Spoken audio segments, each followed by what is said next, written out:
कि मैंने अगर मानव का अध्ययन ठीक ठीक किया है ना, तो मुझे मानव के बारे में पता होता है। ठीक उसी तरह से जैसे अगर मैंने गाय का अध्ययन किया है तो मुझे गाय के बारे में पता होता है। गाय को अपने बारे में पता हो चाहे नहीं हो, हमको गाय के बारे में पता है क्योंकि हमने गाय का अध्ययन किया है। ऐसे ही मानव के रूप में आपने अपना अध्ययन नहीं किया होगा तो आपको पता हो अपने बारे में या नहीं हो।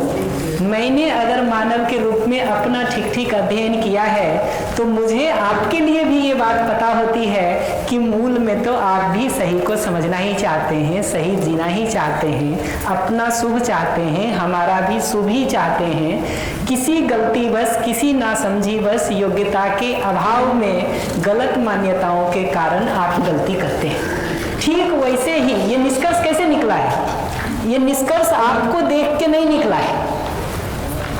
ये जो निष्कर्ष मैंने निकाले हैं कि मानव सही समझना चाहता है, सही जीना चाहता है, अपना शुभ चाहता है, अगले का शुभ चाहता है, गलती मान्यता के गलत हो जाने से नासमझी बस होती है, ये निष्कर्ष मैंने आपको देख के निकाला ही नहीं है। ये निष्कर्ष मैंने इनको देख के निकाला ही नहीं है। ये निष्कर्ष तो मैंने अपना अध्ययन करके निकाला है। ठीक है, इसलिए इसमें दूसरे का कोई रोल ही नहीं है। स्वयं का अध्ययन करके ये निष्कर्ष मैंने अपने लिए निकाला है। स्वयं का एक मिनट, स्वयं का अध्ययन करके, माइक लीजिए फिर आराम से बोलिए। स्वयं का अध्ययन करके मैंने ये निष्कर्ष अपने लिए निकाला है। स्वयं का अध्ययन करके ये निष्कर्ष आपने अपने लिए निकाला है। ठीक है, फिर हम 70 लोग यहाँ बैठे हुए ये देख पाते हैं कि हम सबका निष्कर्ष तो एक ही है। तो ये जो मैंने अपने अध्ययन से निकाला, यहाँ बैठे 70 लोगों ने अपने अपने अध्ययन से निकाल लिया, तो स्वयं के निरीक्षण से भी वही बात साबित होती है। परस्परता में 70 लोगों के परीक्षण से भी, ऑब्जर्वेशन से, अपने ऑब्जर्वेशन से भी और दूसरों के भी फीडबैक से यही बात निष्कर्ष निकलती है कि मानव मूलतः सही को समझना चाहता है, सही जीना चाहता है, अपना शुभ चाहता है, अगले का भी शुभ चाहता है। मूल जो ये निष्कर्ष निकल रहा है ये तो मेरे अपने अध्ययन से निकल रहा है। और जैसे एक गाय का अध्ययन करने के बाद हमको संसार की हर गाय के बारे में पता चल जाता है।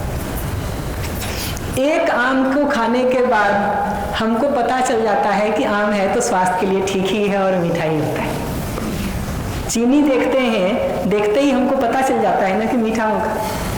गुड़ देखते हैं, देखते ही पता चलता है ना मीठा होगा। कोई ऐसा नहीं है कि हमने सब गुड़ में जाके अपना मुंह लगाया है। ठीक है, जरूरत भी नहीं पड़ती है। समुद्र के एक बूंद पानी को चख लेने से पूरे समुद्र का स्वाद पता चल जाता है।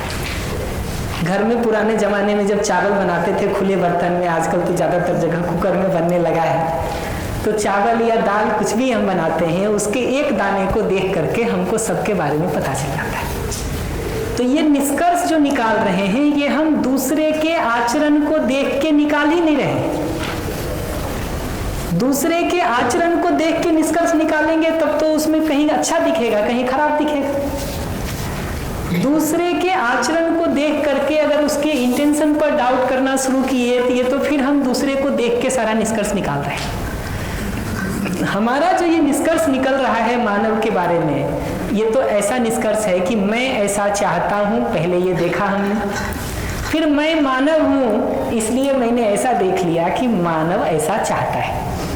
ठीक वैसे ही जैसे हमारी गाय गौरी घास खाती दूध देती, तो गौरी घास खाती है, दूध देती है और गोबर देती है। देखने से मैंने संसार के सभी गाय के लिए उसको देख लिया ना कि गाय घास खाती है, दूध देती है, गोबर देती है। ऐसा मानव की इस मूल चाहना को जब मैंने अपने लिए देख लिया कि मूलतः मैं सही को समझना चाहता हूँ, सही जीना चाहता हूँ, अपना शुभ चाहता हूँ, अगले का शुभ चाहता हूँ, मान्यता बस, नासमझी बस, जब हमको कोई उपाय नहीं दिखता है अपने सुखी होने का, तब हम दूसरों के साथ गलती और अपराध करने जाते हैं। ये बात मैंने अपने अध्ययन से निकाली है, इसलिए अब दूसरे के आचरण में कुछ कमी भी हमको दिखती है तो ये निष्कर्ष मेरा नहीं हिलता है, बल्कि इस निष्कर्ष को आधार बना के हम अगले से पूछ पाते हैं कि यार तुम्हारी मूल प्रवृत्ति तो नहीं है ऐसा करने की, फिर क्यों कर रहे हो। और उस आत्मीयता से हम बात कर पाते ना तो अगला बहुत आराम से बता पाता है कि यार ये कठिनाई हो रही है, हमको क्या करें। अभी क्या हो गया है कि अभी हम अगले के आचरण को देख करके इस निष्कर्ष पर ही डाउट करते रहते हैं। अगले के आचरण को देख के ये निष्कर्ष नहीं निकलेगा, क्योंकि अगले के अंदर को आप देख नहीं सकते, अगला आपके अंदर को नहीं देख सकता है। लेकिन अच्छी बात यह है कि मैं भी अपने अंदर का देख सकता हूँ, आप भी अपने अंदर का देख सकते हैं। तो ये फंडामेंटल रियलिटी के बारे में जो निष्कर्ष निकला है मेरा, ये स्वयं के अध्ययन से निष्कर्ष निकला है, न कि किसी दूसरे का आचरण और व्यवहार को देख के निकला है। ये बात पकड़ में आती है कि ये जो मैंने निष्कर्ष निकाला है, ये जो मैं पहचान पाया हूँ कि मानव मूलतः सही समझना चाहता है, सही जीना चाहता है, अपना सुख चाहता है, हमारा सुख चाहता है, ये मैंने अपना ऑब्जर्वेशन करके, स्वयं का निरीक्षण करके ये निष्कर्ष निकाला है, न कि दूसरे का आचरण और व्यवहार को देख करके। और हम में से हर आदमी अपना ऑब्जर्वेशन करके ये निष्कर्ष देख पा रहा है। ये तो ऐसा ही है कि हमने एक गाय के लिए भी देख लिया कि वो घास खाती है और दूध देती है, और 70 गाय और के लिए भी देख लिया गांव में घूम के कि वो घास खाती है, दूध देती है। तो हमारा निष्कर्ष पक्का हो गया है। उसका आधार दूसरे का गलती करना है ही नहीं। गलती करते हुए भी उसकी ये मूल चाहना अगर हमको दिखती रहती है, तो अब हम मूल चाहना के प्रकाश में गलती की समीक्षा करते हैं, न कि गलती को ही बेस मान करके उस मूल चाहना पर डाउट करते हैं।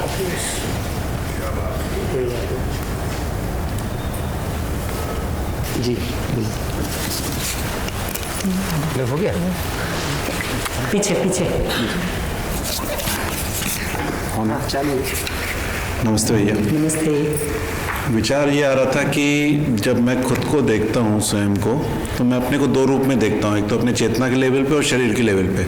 तो शरीर के लेवल पे तो गाय वाली रचना समझ में आती है कि मेरे को शरीर को वही रिक्वायरमेंट है, जो मेरा कोई मेहमान आ रहा है तो उसकी वही रिक्वायरमेंट है। लेकिन जहाँ चेतना के लेवल पे मैं देखता हूँ, तो मैं अपने को देखता हूँ कि मैं 25% कहीं ना कहीं स्वार्थी रहता हूँ। तो क्या मैं मानव को 25% स्वार्थी समझूँ? बढ़िया।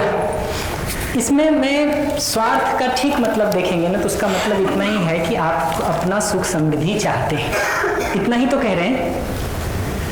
ये जो स्वार्थ लाइन जो आप दे रहे हैं, उसका मतलब इतना ही है, अगर मैं अपनी भाषा दूंगा तो ठीक है कि नहीं, आप बताइएगा कि जब मुझे अपने सुख समृद्धि में बाधा दिखती है, तो मैं दूसरे की सुख समृद्धि की नहीं सोचता। इतना ही तो बात कह रहे हैं ना, मैं ठीक पकड़ पा रहा हूँ? इस बात से तो मैं पूरी तरह से सहमत ही हूँ कि हमको जब अपने सुख समृद्धि में बाधा दिखती है, तो दूसरे की सुख समृद्धि का नंबर ही नहीं आता जी। ये बात दूसरे के लिए भी एग्जैक्टली यही लागू होती है कि जब दूसरा हमारी सुख समृद्धि में बाधा पहुंचाने का कुछ कोशिश कर रहा है ना, तो हमको ये दिखाई देता है कि मेरे किसी आचरण और व्यवहार से उसके सुख समृद्धि में बाधा पहुंच रही है। जो बात आपने कही ना, मैं उसी को ऐसे देखता हूँ कि उससे हमको ये पता चलता है, जब अगला अपमानजनक ढंग से कुछ बोलता है, विरोधजनक ढंग से कुछ बोलता है, तो हमको ये दिखाई देता है कि उसके सुख समृद्धि में मेरे आचरण से, मेरे व्यवहार से, मेरे जीने से कहीं बाधा पहुंच रही है। ये हमको सुनाई देता है, ये हमको सुनाई देता है। फिर उसको देखने का, पहचानने का, रिस्पॉन्ड करने का काम हम कर सकते हैं आगे। तो निष्कर्ष ऐसे देखता हूं मैं अगले के लिए भी। मूल सुख समृद्धि पर जब भी बाधा पहुंचेगी, तो आदमी क्या करेगा जी? अपने ही पास खाने को नहीं हो, दूसरे को खिलाने की बहुत कम लोग सोच पाएंगे। अपवाद होगा, नहीं होगा ऐसा नहीं कहूंगा मैं, अपवाद हो सकता है, लेकिन सामान्य ढंग से तो हम यही कर पाते हैं कि अपनी सुख समृद्धि के साथ दूसरे की सुख समृद्धि में भी सहयोग कर पाते हैं। बात आपकी सही है, लेकिन वो सुख समृद्धि की बाधा हकीकत में होती नहीं है, सिर्फ महसूस होती है। ये भी अच्छी बात है। इससे पता चलता है कि हमको जो लगता है ना, हम उसी से चलते हैं। वो सही हो ये जरूरी नहीं है। ये जो मान्यता की जगह पर वो सच्चाई हो चाहे नहीं हो, मान लिया हमने एक बार उसको, लगता है हमको वो, तो वही अब हमारे भाव विचार आचरण का आधार बन जाएगा। सच्चाई गई तेल लेने। ये ठीक वैसे ही है जैसे आपको अंधेरे में अगर रस्सी सांप की तरह दिखाई देने लगे तो आप उसके साथ सांप जैसा व्यवहार करेंगे कि रस्सी जैसा व्यवहार करेंगे? ठीक है। तो जब तक वो हमको सांप लग रहा है तब तक सारा व्यवहार सांप जैसा होगा। करना क्या होता है, अगर कोई बाहर निकालना चाहता है उसको, और देखिएगा आदमी डर जाता ना, आंख वाँख सब बंद कर लेता है, घबरा जाता है, चिल्लाने लगता है। आप वैसे व्यक्ति को अगर चाहते हैं कि वो आगे बढ़े तो उसको सांत्वना देने की जरूरत है। उसका घबराहट और डर हटे और थोड़ा हम उसका हिम्मत बढ़ा सकें कि भाई एक बार आँख खोल के तो देख। ठीक, सांप के ये लक्षण होते हैं, रस्सी के ये लक्षण है, देख ना उसकी पूंछ हिल रही है, ना आँख दिख रहा है, न मुंह दिख रहा है, न जीभ दिख रही है। ये दसियों जगह बताते हैं कि कैसे तुम उसको देखो। ठीक है, और थोड़ा हिम्मत करके एक बार आँख खोलो तो सही। वो कर लेगा तो दिख जाएगा कि हाँ भाई वो सांप नहीं था, रस्सी थी। वही बात मैं भी कह रहा हूँ कि गलती करते हुए इन दसियों लोगों के लिए, बीसियों लोगों के लिए हम तब देख पाएंगे जब हम पहले अपने लिए देखना शुरू करें कि वो 2, 4, 5 गलतियों को हम कब करते हैं, और करते हुए हम आराम में रहते हैं कि परेशान रहते हैं। अपमान करते हुए, विरोध करते हुए, द्वेष में, क्रोध में, ईर्ष्या में, नफरत में, हम जब भी कुछ कर रहे होते हैं रुक के देखा तो जाए कि हम आराम में हैं कि परेशान हैं। अगर ये दिखना शुरू हो जाए कि वो हमारी परेशानी की स्थिति है, इसका मतलब वो हमारा खुद का ही नेचुरल स्टेट नहीं है। इसका मतलब हम खुद ही उस स्टेट को स्वीकार नहीं रहे हैं। कर भले रहे हैं, स्वीकार तो नहीं है। अपने लिए इसका जितना जितना अध्ययन करेंगे ना, फिर दूसरे के लिए भी वो बात देखी जा सकती है, देखी जा सकती है। जी, इससे थोड़ा सा मेरे को ये भी स्पष्ट हो रहा है जो आपकी अभिषेक में है कि भाव के पीछे क्या है। और जैसे अभी पिता की बात आ रही थी कि पिता की बच्चा नहीं सुनता है, बाहर की सुनता है, तो उसमें भी होता है ऐसा ही है कि पहले तो माँ बोलती है पापा से पूछो, तब तक पापा सही था। फिर जब पापा कुछ बताता है, माँ ने कुछ बताया होता है, तब बोलता है पापा को कुछ मालूम है क्या? Exactly. ठीक है। फिर उसके बाद फिर क्या होता है कि टीचर की सुनो, टीचर सही बताती है। फिर एक उम्र ऐसी आती है जब बोलता है टीचर तुम्हारी गलत बताती है, कुछ भी बोल देती है। तो ये सब मान्यताएं हमारी बदल रही हैं बचपन से। वही तो जब हम कंट्राडिक्टरी इंफॉर्मेशन देना शुरू, हम घर में ही अगर एक दूसरे को कह रहे हैं कि तुमको कुछ नहीं आता है और उनको क्या पता है, जो मैं कह रहा हूँ वो सुनो, तो अब बच्चा क्या करेगा जी? वो तो उसी कंफ्यूजन के साथ बड़ा होगा ना, उसी निगेटिविटी के साथ बड़ा होगा ना। होगा ही। भैया कुछ कह रहे थे इधर से, हाँ माइक दे दीजिएगा इधर, और आगे भी था किन्हीं का शायद। चले गए कहीं भी।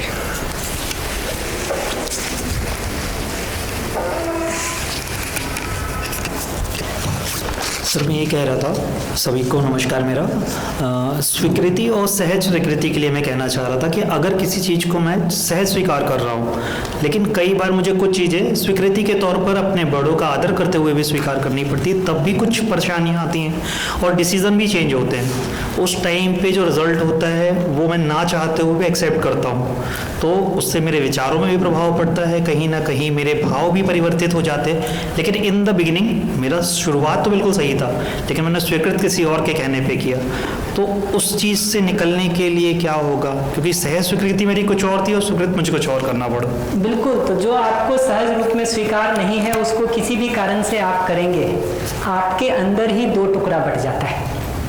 एक आपको सहज रूप में स्वीकार कुछ और है, एक दबाव बस, परिस्थिति बस, बड़े होने के कारण या किसी भी कारण से आप कर कुछ और रहे हैं। उसमें आप सफल हुए या असफल हुए गैर महत्वपूर्ण है। आप 2 टुकड़े में बट गए हैं तो आपके दुखी होने की गारंटी है। तो मैं बार बार कहता हूं कि आप अगर कुछ वो कर रहे हैं जो आपको खुद ही सहज रूप में स्वीकार है नहीं है, आप उसको कर पाएं या ना कर पाएं ये गैर महत्वपूर्ण है, आपके दुखी होने की गारंटी है। क्योंकि अंदर ही 2 टुकड़ा बट गया ना, एक टुकड़ा है जो कह रहा है ठीक नहीं है, एक टुकड़ा है जो कह रहा है करो इसको। तो इसीलिए हम जो यहाँ पर बात कर रहे हैं वो ये कि समझ पूर्वक हम एक बार देख लें कि सही क्या है। तो अगर आपसे हमारी कुछ असहमति होगी तो हम असहमति को व्यक्त नहीं करेंगे ऐसा नहीं है। हम असहमति को भी शिष्टापूर्वक स्नेह और सम्मान को बनाए रखते हुए व्यक्त करने की बात करेंगे। तो अभी हम आएंगे उन सब मुद्दों पर कि कैसे उस काम को करें, पर वो प्रिंसिपल ये है उसका कि असहमति को हम व्यक्त जरूर करेंगे, नहीं करेंगे ऐसा नहीं है, लेकिन स्नेह के साथ करेंगे, सम्मान के साथ करेंगे।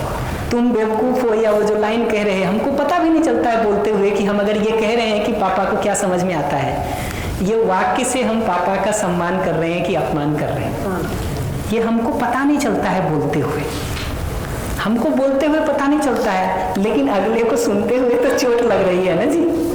वो चोट इकट्ठा हो रहा है, फिर वो एक दिन बताने वाला है कि मम्मी को क्या समझ में आता है। मैं बार बार बताता रहता हूँ, हमारे एक वो टीचर का वो उदाहरण, वो प्रोफेसर है किसी जगह पर, तो प्रोफेसर हो और पत्नी हाउसवाइफ हो तो बहुत प्रोफेसरों को ऐसा लगता है कि विद्वान हो गए।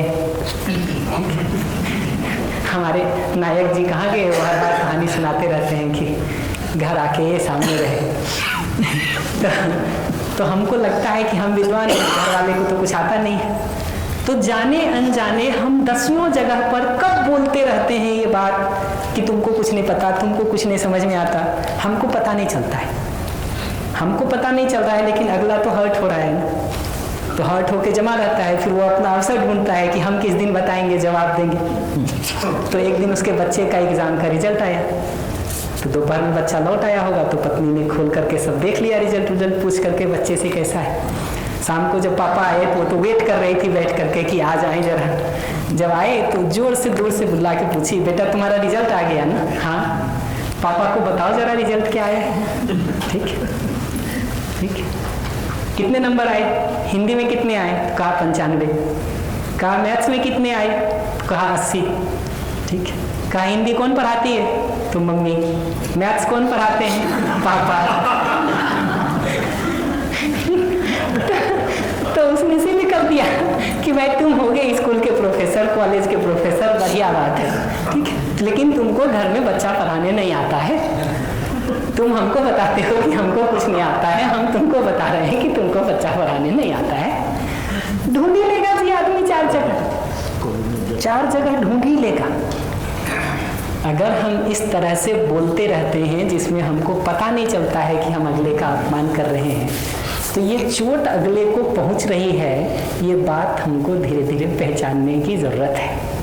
और ये तब होगा जब ध्यान का एक हिस्सा अपनी ओर मुड़ना शुरू होगा कि मैं अभी जो बोल रहा हूँ इससे सम्मान जा रहा है कि अपमान, इससे स्नेह जा रहा कि विरोध, इससे विश्वास जा रहा कि अविश्वास। ध्यान का वो हिस्सा अगर अपनी ओर नहीं मुड़ेगा तो कैसे कुछ पता चलेगा? कैसे कुछ पता चलेगा?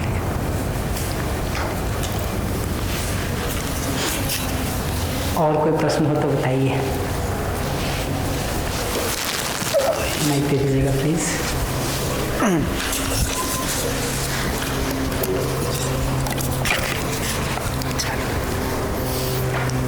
नमस्ते सर। तो आज के अभी तक यही समझ में आया कि जो स्वीकृति, मान्यता और जो ये समझ है, यहाँ पर आके गाड़ी तो अभी अटक गई है, मतलब मेरे दिमाग की तो। और बाकी आपने एक एक्सरसाइज दी है कि जो आपके जो भी आपके परिवारजन हैं उनको आपको ये देखना है कि सामने वाले की क्या क्या शिकायतें, उसकी क्या क्या शिकायतें हैं, मुझे उससे क्या क्या शिकायतें, उसकी लिस्ट बनानी है। मुझे क्या? और उसने मेरे प्रति, सामने वाले मेरे प्रति क्या क्या अच्छाई की है, उसकी एक लिस्ट बनानी है। ये एक आपने एक्सरसाइज दी है। और गाड़ी यहाँ पे आके अटक गई है, बस अभी तक ये ठीक है ना? वो एक्सरसाइज तो समझ में आ गया। जी। यहाँ पर जो गाड़ी अटकी हुई है, तो मैं एकदम सिंपल बात कह रहा हूँ कि समझ की जगह पर ये बात अपने में दिखने की जरूरत है कि मानव मूलतः सही को समझना चाहता है, सही जीना चाहता है, अपना सुख चाहता है, अगले का भी सुख चाहता है। नासमझी बस योग्यता के अभाव में जब उसको अपने सुखी होने का उपाय नहीं दिखता है, तब वो रिएक्शन करता है। ये बात मैंने कैसे देखी है? स्वयं का अध्ययन करके। आपका देख के किया ही नहीं है जी, अपने को देख करके अध्ययन किया है, इसलिए हमारा जो निष्कर्ष निकला है वो मेरे ऑब्जर्वेशन से निष्कर्ष निकला हुआ है। मैंने आग पे हाथ डाल के देख लिया कि आग गर्म होती है, पूरा संसार भी हमको खड़ा होकर कहेगा कि आग ठंडा है तो हम मानेंगे? बल्कि हम उल्टा कहेंगे, हम कहेंगे ठंडा है, इधर आओ हाथ पकड़ के डाल के देख ले। हमको डाउट नहीं शुरू हो जाएगा इस बात पर कि नहीं यार आग ठंडा भी हो सकता है, हम हाथ डाल के आए हैं जी। आप अगर कहोगे तो हम इस पर डाउट करने के बदले आपका हाथ पकड़ के डालेंगे कि ये ठंडा है ना, देख ले जरा। तो ये निष्कर्ष जो निकला है ये स्वयं के अध्ययन से निकला हुआ निष्कर्ष है, इसलिए इस पर शंका अब हमको नहीं होती है, क्योंकि हमने साफ ऑब्जर्व किया है अपने को कि एक क्षण के लिए भी अपमान आता है, विरोध आता है, क्रोध आता है तो मैं परेशान होता हूँ, मैं उसमें से बाहर निकलना चाहता हूँ। मजबूरन अपमान, विरोध, क्रोध में मैं जाता हूँ जब हमको और कोई रास्ता नहीं दिखता है अपने जीने का। तब ये अपना अध्ययन करके हमने उस निष्कर्ष को निकाला है, अब इस पर हमको डाउट कैसे होगा? अब तो आप उल्टा कुछ भी कहेंगे तो हम इसके प्रकाश में आपकी समीक्षा करने का काम करेंगे, ना कि इस पर डाउट होगा हमको। और डाउट होता है तो एक बार फिर से पलट के अपने से पूछ लेना, अपने से पलट के एक बार पूछ लें, बगल वाले से पूछ के देख लें कि यार हमको अपने में तो ये बात लगती है कि आदमी शुभ चाहता है, तुमको भी लगता है कि नहीं? पूछ के देख लीजिए ना क्या कहता है अगला। जी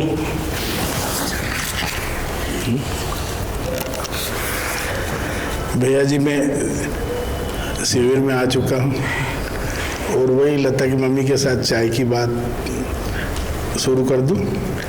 तो जैसे हम शासकीय सेवा में किसी पद पर काम कर रहे हैं, घर आते हैं, चाय बनाओ जी, ऐसा बोला तो हमारा मूल्यांकन हमारी टोन को सुन करके घर से श्रीमती जी का आंसर आता है, बैठ जाओ आप, अभी मेरे को फुर्सत नहीं है, जब टाइम होगा तब बना दूंगी। आप सुनिए आगे, वो जो बता रही है ना, वो ये बता रही है कि ये जो टोन है ना तुम्हारा बॉस वाला, ये अपने ऑफिस में रखना, घर में नहीं चलेगा जी। अब जब सेकंड फेज आया कि नहीं चाय चाहिए हमको, अभी चाहिए, तो उन्होंने कहा तुम्हारे में कोई अक्ल नहीं है, तुम हमेशा यही करते रहते हो, हमारे को अभी दाल बीननी है, चावल बीनना है, ये काम करना है, तुम्हारा तो केवल एक ही है, बोलना बोलना और बोलना। फिर मैं धीरे से शांत रहता हूँ, फिर कहता हूँ जरा चाय बना दो, तब चाय मिलती है। तो हमको ये पता नहीं रहता है भैया जी कि शिविर की कितनी बड़ी गरिमा है कि हमारा मूल्यांकन कोई और भी कर रहा है हमारे बोलते समय, ये हमको पता नहीं रहता है। हम वन साइडेड गेम ही खेलने चले जाते हैं और दूसरे के मतलब अंदर भी वही चीज़ रखी हुई है, वो भी तुरंत मूल्यांकन कर लेगा, हमको ये पता नहीं रहता है और हम बोल देते हैं। तो कम से कम इसको शिविर भी जुलाई में अपन ने यहाँ किया था, उसके बाद सतत हुआ, अब सहजता धीरे धीरे आ गई है और अब जो है परस्परता में काम होने जा रहा है। जी अपना रिस्पॉन्स हम बदलना शुरू करते हैं ना, आपकी 30 साल की भी प्रॉब्लम होगी ना, वो 3 महीने में ठीक हो सकती है। सही बात है। बशर्ते आप अपना रिस्पॉन्स बदलना शुरू करिए। आप जिस दिन से अपना रिस्पॉन्स बदल लेंगे उस दिन से 30 दिन काउंट होगा, उस दिन से 3 महीना काउंट होगा, और 30 दिन में बहुत है जी। अपना रिस्पॉन्स बदलिए तो सही, अपने तरीके में बदलाव तो करिए। आप घाव देना बंद तो करिए, अगले को देखिए ना अगला स्नेहपूर्वक रिस्पॉन्ड करता है कि हम जाने अनजाने अपने टोन से, अपने शैली से, अपने लहजे से अपमान करते रहते हैं। ये जो टोन है ना, जिस टोन से उन्होंने कहा, वो टोन ही ये बताता है कि हम तुमको अपने बराबर नहीं मानते। वो टोन ही बताता है कि मैं ऊपर हूँ, तुम नीचे हो, तुमको हमारे हिसाब से चलना है। आप बोले ये सब कुछ नहीं है, लेकिन ये टोन से अगले को ये सब सुनाई दे दिया है। और सिर्फ इतना ही सुनाई दिया है ऐसा नहीं है, पिछली 20 घटनाएं जो उसके अंदर इकट्ठा होगी ना, वो सब उसके साथ जुड़ गई है और वो 21 घटनाओं के साथ खड़ी है अभी। और भैया आश्चर्य की बात यह है कि हमारा मूल्यांकन करने का सही जो अवसर है वो तो परिवार ही है, और अगर ये हमको रिएक्शंस मिले और रिस्पॉन्स में कन्वर्ट हुए तो हमारी स्वीकृति उनके सानिध्य में ही बनी कि हम अपने आप को प्रमाणित करने में कैसे कम पड़ रहे हैं, तो वो हमारे लिए कैसे मूल्यवान बन गए हमारी जागृति के लिए, है ना? ये समझने की बात। मैं बार बार ये कहता हूँ कि 2 अप्रोच होता है साथ जीने का, एक है क्लासरूम अप्रोच, एक है एग्जाम हॉल अप्रोच। आप में से ज़्यादातर लोग टीचर बैठे हैं यहाँ। एग्जाम में हमारा एक ही काम होता है, बच्चे का कॉपी लेते हैं, कितना ठीक है उसको देखते हैं, कहाँ गलत है वहाँ नंबर काट देते हैं और उस हिसाब से मार्क्स बैठा देते हैं। एग्जाम हॉल का डिजाइन ये होता है, क्लासरूम का डिजाइन ये नहीं होता है। क्लासरूम का डिजाइन ये होता है कि बच्चा गलती कर रहा है और अगर ठीक टीचर हैं आप तो आप देखते हैं कहाँ चूक कर रहा है, कौन सा कंसेप्ट उसको नहीं समझ में आया है, उस कंसेप्ट को समझने में हेल्प करते हैं। ठीक है, फिर उसको वैसे 2-4 प्रॉब्लम की और प्रैक्टिस करा देते हैं ताकि वो आगे कर ले। परिवार को जाने अनजाने हम लोगों ने क्लासरूम अप्रोच के बदले एग्जाम हॉल अप्रोच में बदल दिया है, जहां हम एक दूसरे का कॉपी कॉन्स्टेंटली चेक करते रहते हैं।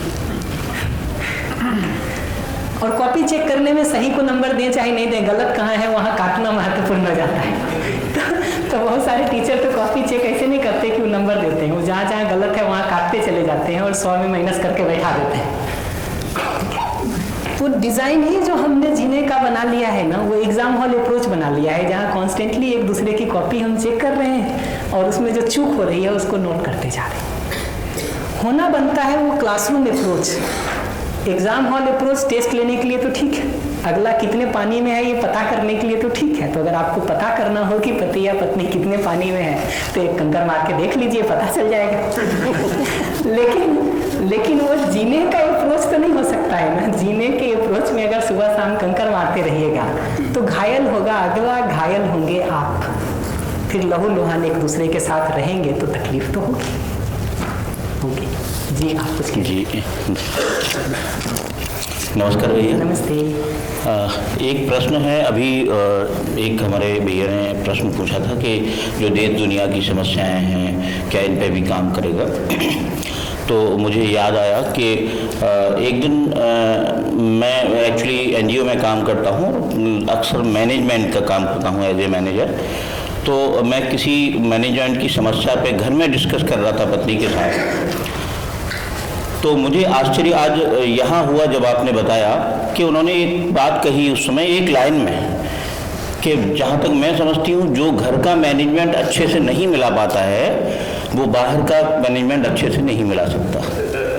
अब आज आपने जब ये लिखवाया कि जिसने अपने घर परिवार समाज का मैनेजमेंट अच्छे से मिला लिया वो देश दुनिया की समस्याओं पे अच्छे से मैनेजमेंट मिला सकता है। अब मुझे उस समय से लेके अभी तक ये प्रश्न दिमाग में आ रहा है कि उनको कैसे पता।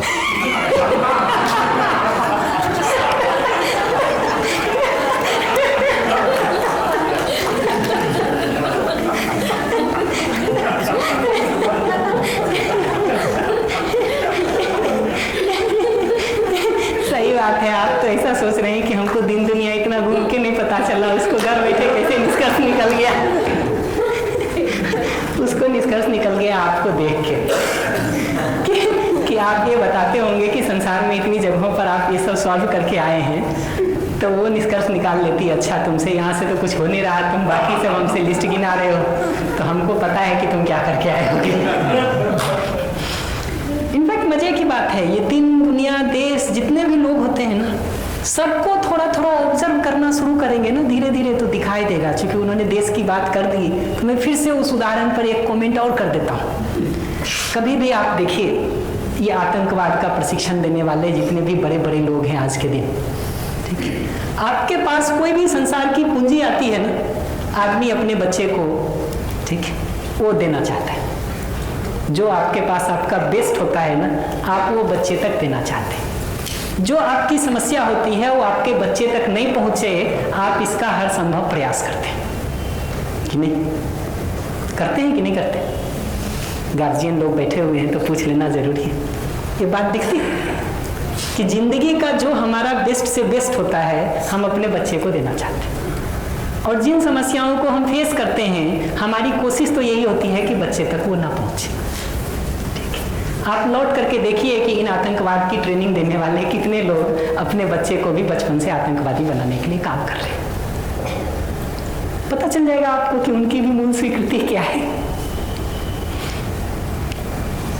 पता चल जाएगा कि उनकी भी मूल स्वीकृति क्या है, क्या कर रहे हैं हम अपने बच्चों के साथ, देखना चाहिए। और आज के गूगल के युग में सबका डेटा उपलब्ध है, सबका डेटा उपलब्ध है। किसी का नाम लिख के आप गूगल सर्च करिए, उसका कुंडली खोल के बता देगा। सूचना के युग में आज कोई कमी नहीं रह गई। देखिए पलट के कि क्या कर रहे हैं, क्या कर रहे हैं। देश के अंदर भी जो डाका डालने वाले लोग हैं, ठीक है, आप देखिए वो लौट करके अपने बच्चों को क्या कर रहे हैं, ठीक है। उनको अगर अवसर है ना तो किसी अंग्रेजी मीडियम स्कूल में भर्ती करवा के पढ़ाएं। हमारे सर बार बार वो ददुआ डाकू के बारे में हम लोग बताते रहते हैं। किसी समय उनसे मिले तो उनके बच्चे जो है वो काफ़ी फेमस डकैत रहे इस एरिया के, तो अपने बच्चे को पढ़ा रहे थे वो इंग्लिश मीडियम स्कूल में भर्ती करा के। सरकार इनाम रख रखी है उनके ऊपर, ठीक है। पूछा उससे किसी ने कि भाई 2 बच्चों को आप यहाँ रख के पढ़ा रहे हो। जब मिले हमारे ग्रुप में कुछ लोगों से तो पूछा उनसे लोगों ने कि भाई जब यहाँ रख के पढ़ा रहे हो तो तुमको पुलिस तो पकड़ लेगी, ठीक है। तुम एक क्लू छोड़ रहे हो जहाँ से जा करके तुमको कभी भी घेरा जा सकता है, पकड़ा जा सकता है, और तुम्हारे नाम से तो इतना पूरा एरिया कांपता है, ठीक है। तो अपने बच्चे को उसी में क्यों नहीं आगे बढ़ाना चाहते, ठीक है। वो भी यही जवाब देता है कि हम अपने बच्चे पर अपनी छाया तक नहीं पड़ने देना चाहते, क्योंकि उसको खुद ही वो स्वीकार नहीं है, ठीक है। उस परिस्थिति में फंस के, उस मजबूरी के तहत फंस के, उस बाध्यता के तहत फंस करके वो कर रहा है, बच्चे को नहीं कराना चाहता। बल्कि अपने बच्चे का भविष्य अच्छा हो जाए उसके लिए इतना रिस्क लेने को भी तैयार है वो कि चल यार किसी दिन हम पकड़े भी गए, कुछ हो भी गया तो कोई बात नहीं है, बच्चे तो कम से कम आगे बढ़ जाएंगे, ये तो नहीं फंसेंगे इसमें। इन सभी उदाहरणों को देखेंगे ना तो वो उदाहरण ये बताता है कि उन लोगों के अंदर भी मूल रूप में तो इस हिंसा की, अपराध की स्वीकृति नहीं है। लेकिन मैं फिर से कहूँगा, अभी उनको छोड़िए, अभी देश के अंदर के मुद्दे को तो हल कर लें। परिवार का, परिवार समूह का, ग्राम का, समाज का, मोहल्ले का, काम करने की जगह का, इन जगहों का तो हल कर लें। वो हो जाएगा तो फिर वहाँ भी देख लेंगे, वहाँ भी देख लेंगे। और कोई बात? माइक दे दीजिएगा प्लीज।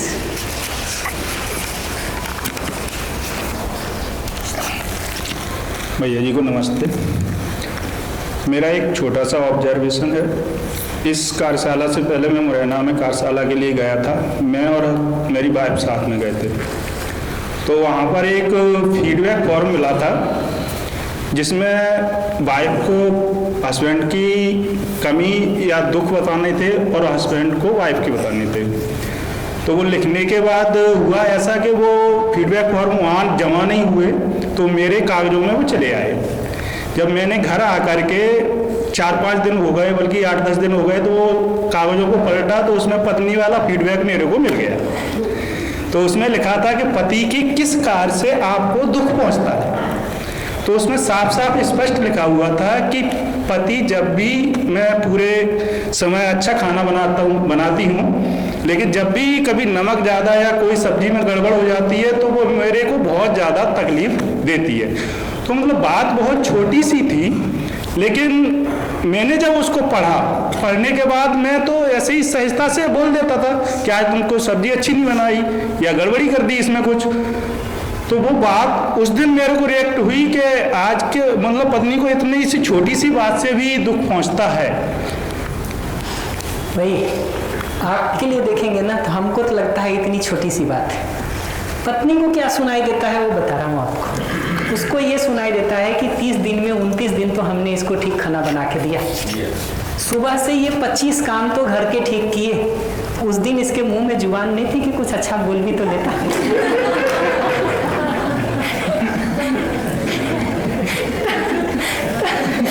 ये पकड़ना जरूरी है हमको कि वो कैसे जाता है। सही बात। और वो हमारे आचरण को देख के कोई भी देखेगा तो वैसा ही लगेगा ना उसको। जब ये मूल चाहना को देखने लगते हैं ना तब हमको ये बात दिखाई देता है कि मूल में ऐसा नहीं है कि पति हमको अप्रिशिएट नहीं करना चाहता है, सीखा नहीं है उसने तरीका आज तक जी, सीखा ही जिंदगी में हम लोगों ने यही है कि जहां कमियां हो उसकी शिकायत करनी है, जो ठीक है वो तो ग्रांटेड है। और उसे एप्रिसिएशन नहीं मिलने की पीड़ा हम सब के अंदर भरी हुई रहती है। फिर अपने इम्पोर्टेंस को प्रूव करने के लिए और उस एप्रिसिएशन को पाने के लिए बीसियों तरह से या तो हम अपने को श्रेष्ठ सिद्ध करते हैं, और अपने को श्रेष्ठ नहीं सिद्ध करें तो दूसरे को कम सिद्ध करते हैं। तो में से कोई एक रूट से वो चलता रहता है लगातार। मुद्दा उतना ही छोटा है कि जिस तरह से उस छोटे मुद्दे के लिए हम शिकायत कर पाते हैं एक दिन दाल में नमक तेज होने का, वैसा 29 दिन ठीक होने का एप्रिसिएशन भी तो कर सके। और मैं कोई झूठा एप्रिसिएशन करने नहीं कह रहा हूँ, माइंड इट, मैं वो बात ही नहीं कर रहा हूँ। मैं तो बात ये कर रहा हूँ कि जो वास्तव में ठीक हो रहा है उसको तो एप्रिशिएट कर सके। घर की सफाई ठीक हो गई होगी, बच्चा स्कूल टाइम से चला गया होगा, आपको टिफिन टाइम से मिल गया होगा, वो सब का एप्रिसिएशन नहीं है। शाम को चाय में चीनी ठीक नहीं मिली है, इसकी शिकायत जरूर है, इसकी शिकायत जरूर है। इस विधि से अप्रोच करेंगे किसी को भी तो अगला घायल तो होगा ना जी, होगा। या तो वो इतना विद्वान हो, सब वर्कशॉप करके अभ्यास करके सिद्ध हो रखा हो तो आपको ठीक होने में सहयोग कर सकता है, फिर तो परेशान नहीं होगा, फिर तो आपको ठीक करने में सहयोग कर सकता है। लेकिन सामान्य जगह से देखिएगा तो ये तकलीफ तो आएगी। जी दीदी कुछ कह रही है, माइक दीजिएगा प्लीज।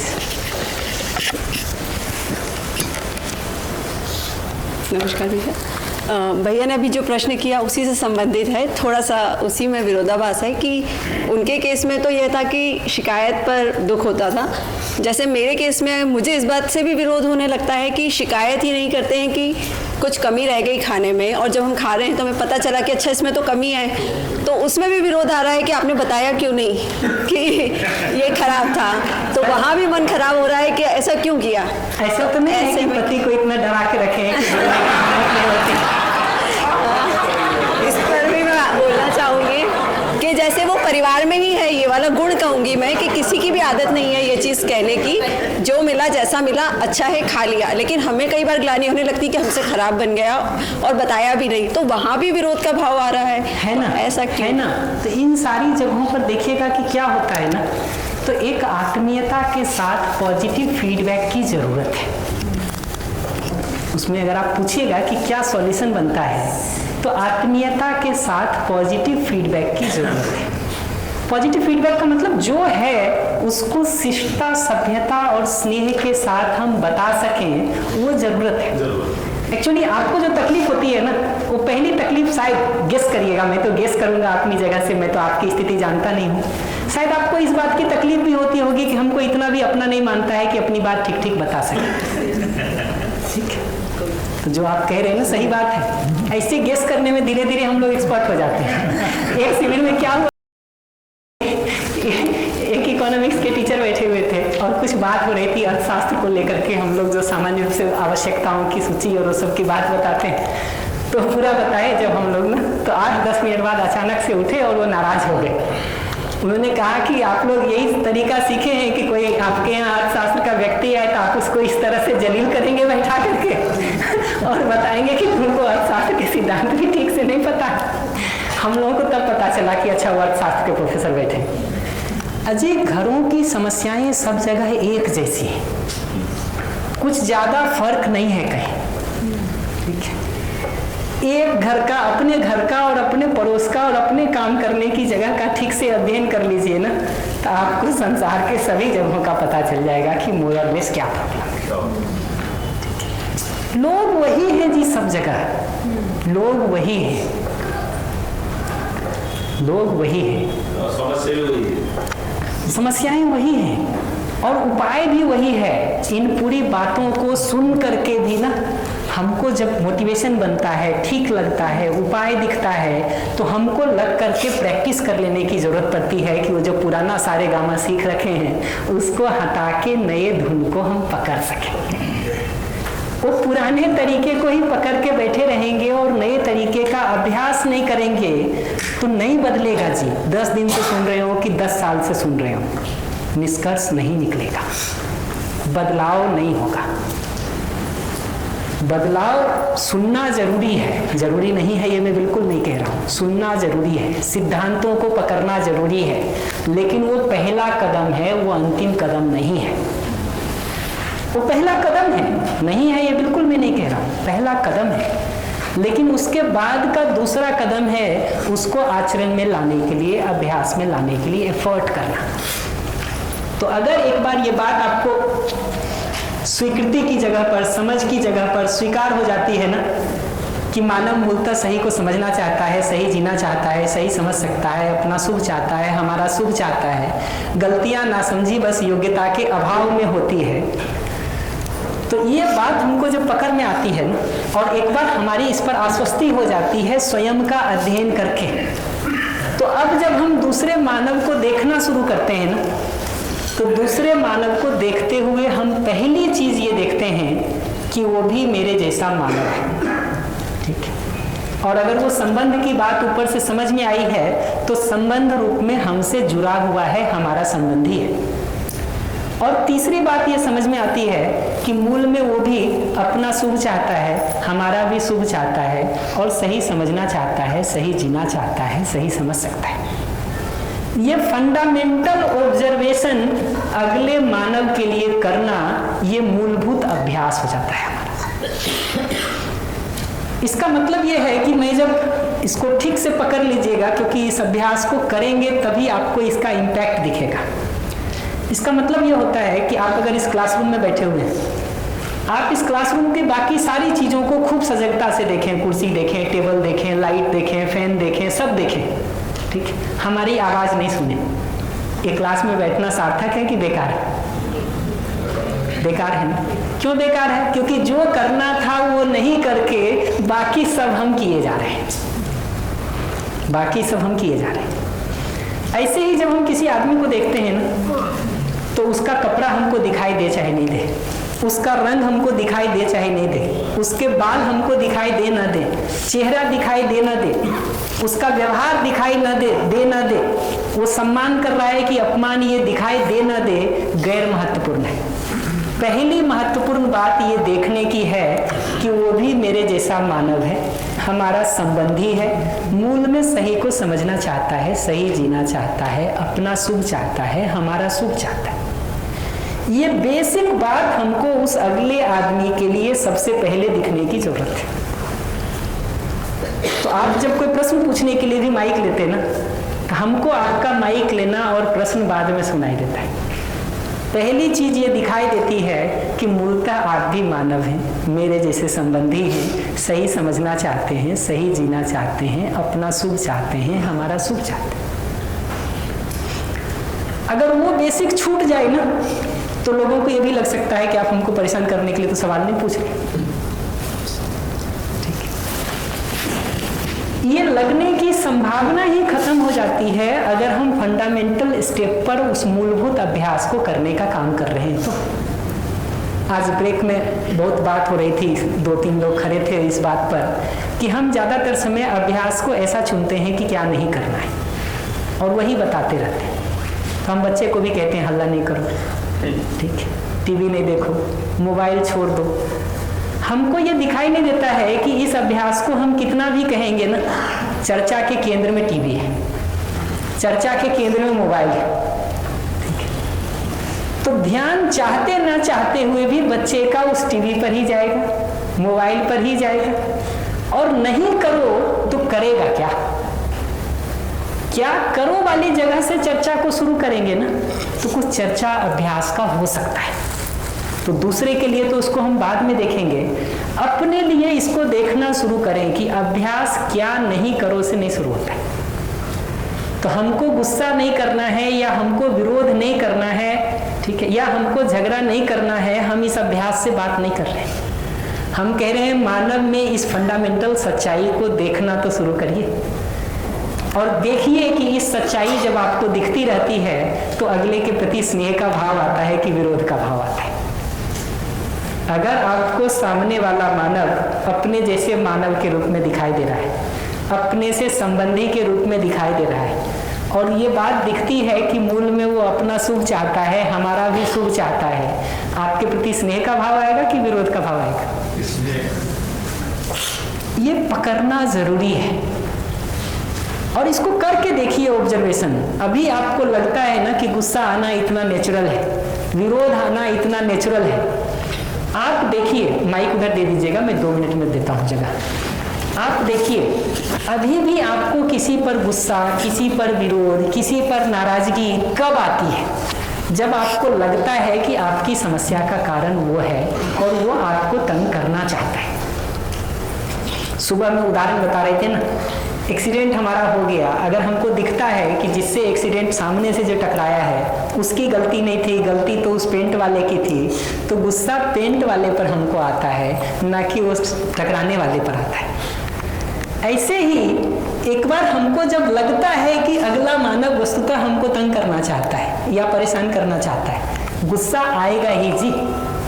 हम देखना ही जिस जगह से शुरू कर रहे हैं, वहां उस कचरे को देखने से शुरू कर रहे हैं। कचरे को देख के मन इरिटेट नहीं होगा तो क्या होगा?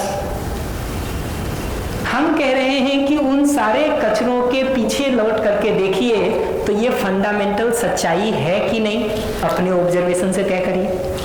और अपने ऑब्जर्वेशन से अगर ये पक्का तय हो जाता है तो दूसरे के लिए भी उसका कपड़ा दिखे नहीं दिखे, उसका रंग रूप दिखे ना दिखे, उसका चेहरा दिखे ना दिखे, उसका टोन सुनाई दे ना दे, पहली फंडामेंटल चीज ये देखने की जरूरत है कि सामने वाला भी मेरे जैसा ही मानव है, हमारा संबंधी है, मूल में अपना शुभ चाहता है, हमारा भी शुभ चाहता है। देखिए ना इसके साथ कौन सा भाव आता है।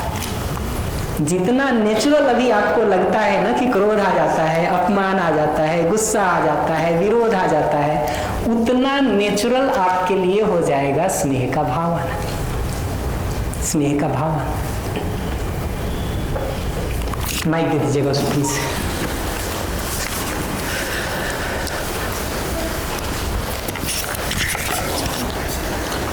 नमस्ते भैया, मैं अपने में चेक कर रहा था जो आप बता रहे हैं कि मैं अपना शुभ चाहता हूँ और हमारा शुभ चाहता हूँ, यानी सामने वाले का।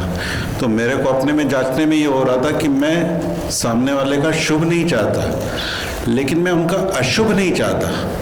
इन दोनों में फ़र्क है। जैसे कि सब लोग चाय पी रहे थे प्लास्टिक के गिलास से, मेरे को लग रहा था कि प्लास्टिक गिलास हार्मफुल है, तो मैंने स्टील का गिलास अंदर से लिया और मैं पी रहा था। तो मैं अपना शुभ चाह रहा था, लेकिन मैंने सबके लिए स्टील का गिलास नहीं मंगवाया, लेकिन मैं सबका अशुभ तो नहीं चाहता।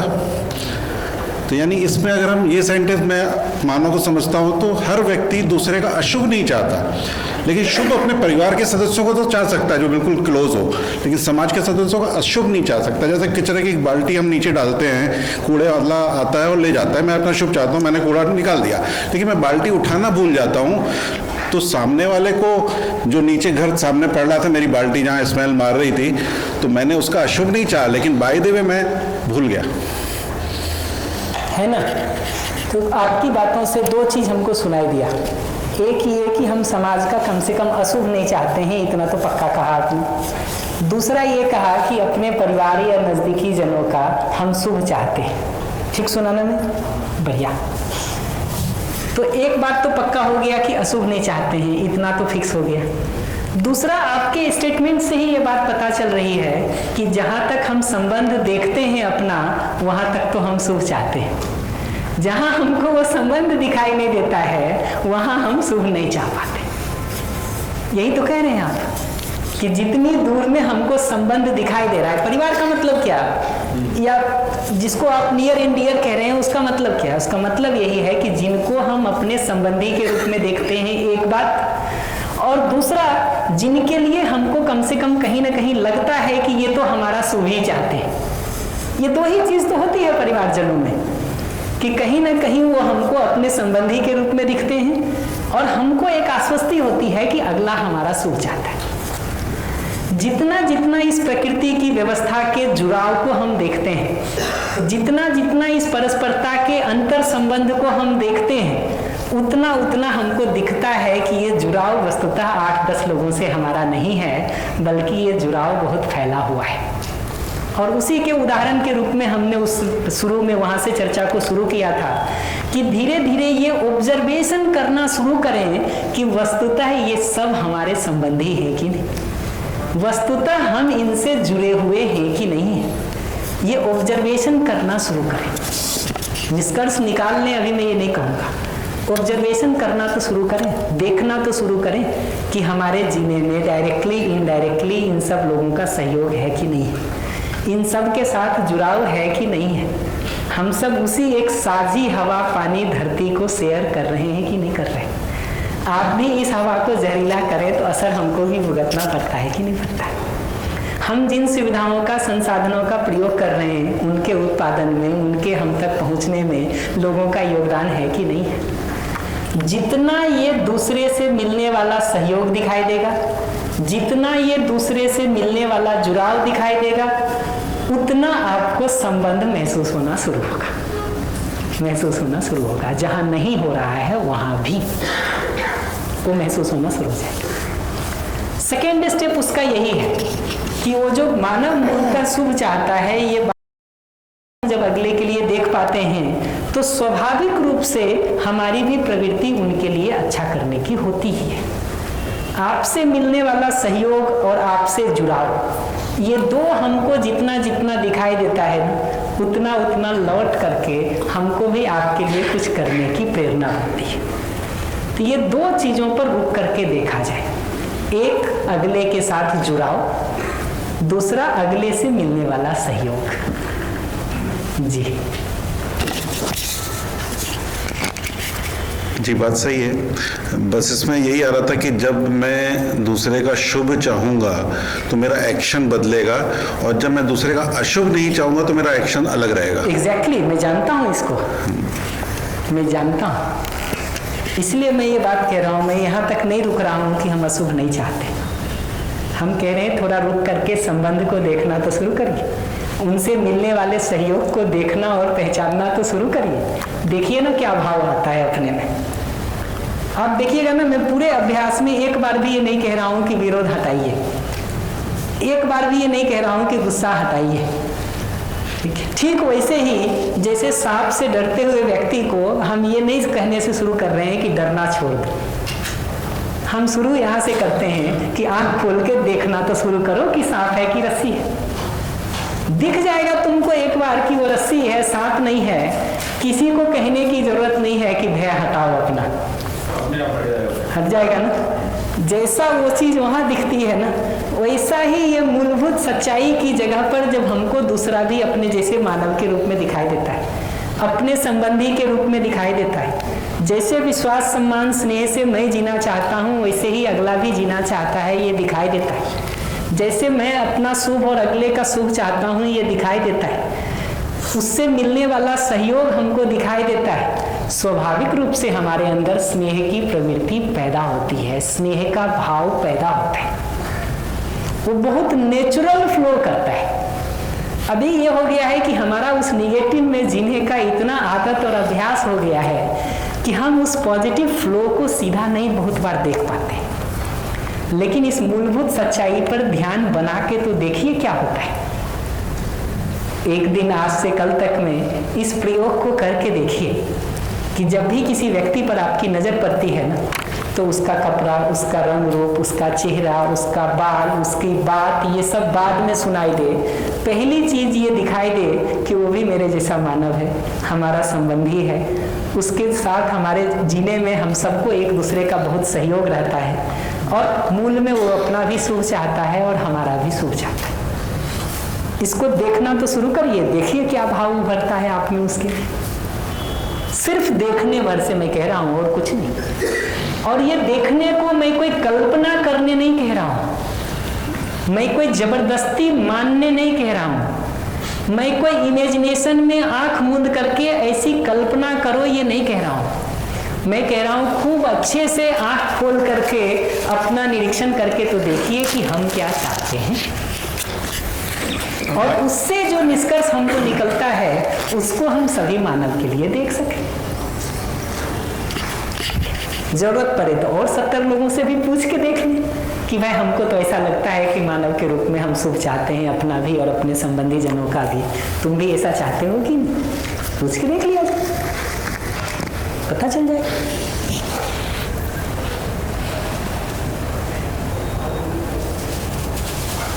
तो फंडामेंटल अभ्यास जो है ना, वो ये बनता है। और इस अभ्यास को करने के लिए ना आपको ये पहचानने की भी जरूरत नहीं है कि सामने वाला व्यक्ति कहाँ का है, उसका नाम जानने की जरूरत नहीं है, उसका पता जानने की जरूरत नहीं है, पुरुष है कि स्त्री ये जानने की भी जरूरत नहीं है, ठीक है, उम्र कितनी है ये जानने की जरूरत नहीं है, पहले कभी मिले हैं कि नहीं मिले हैं ये भी जानने की जरूरत नहीं है। क्यों? क्योंकि ये सब चीज़ों के बीच में ये बात तो कॉमन है कि वो मानव है, और मानव है दिखने मात्र से ये सारे निष्कर्ष हमको अपने में दिखने शुरू हो जाते हैं। विशेष रूप में जब हम किसी को पहचान पाते हैं कि ये नायक जी हैं, तब हमको नायक जी से जुड़ी सारी घटनाएं याद आती हैं, उसके पहले नहीं याद आएंगी ना। हम पहचान लेते हैं जब विशेष रूप में किसी को, ठीक है, कि ये प्रफुल्ल है, ये राकेश जी हैं, तो हमको राकेश जी से जुड़ी सारी घटनाएं याद आ जाती हैं। देखते हैं अभी किसी व्यक्ति को देखते ही आपने एक बार पहचान लिया कि ये हैं, उनसे जुड़ी हुई सारी घटनाएं हमको याद आ जाती हैं। इन घटनाओं को याद आने के लिए तो फिर भी आपको आदमी पहचानने की जरूरत है कि ये फलाने हैं, लेकिन मानव के रूप में ये जो सामान्य अध्ययन हमने किया है, इसके लिए तो इतना ही देखने की जरूरत है कि वो मानव है।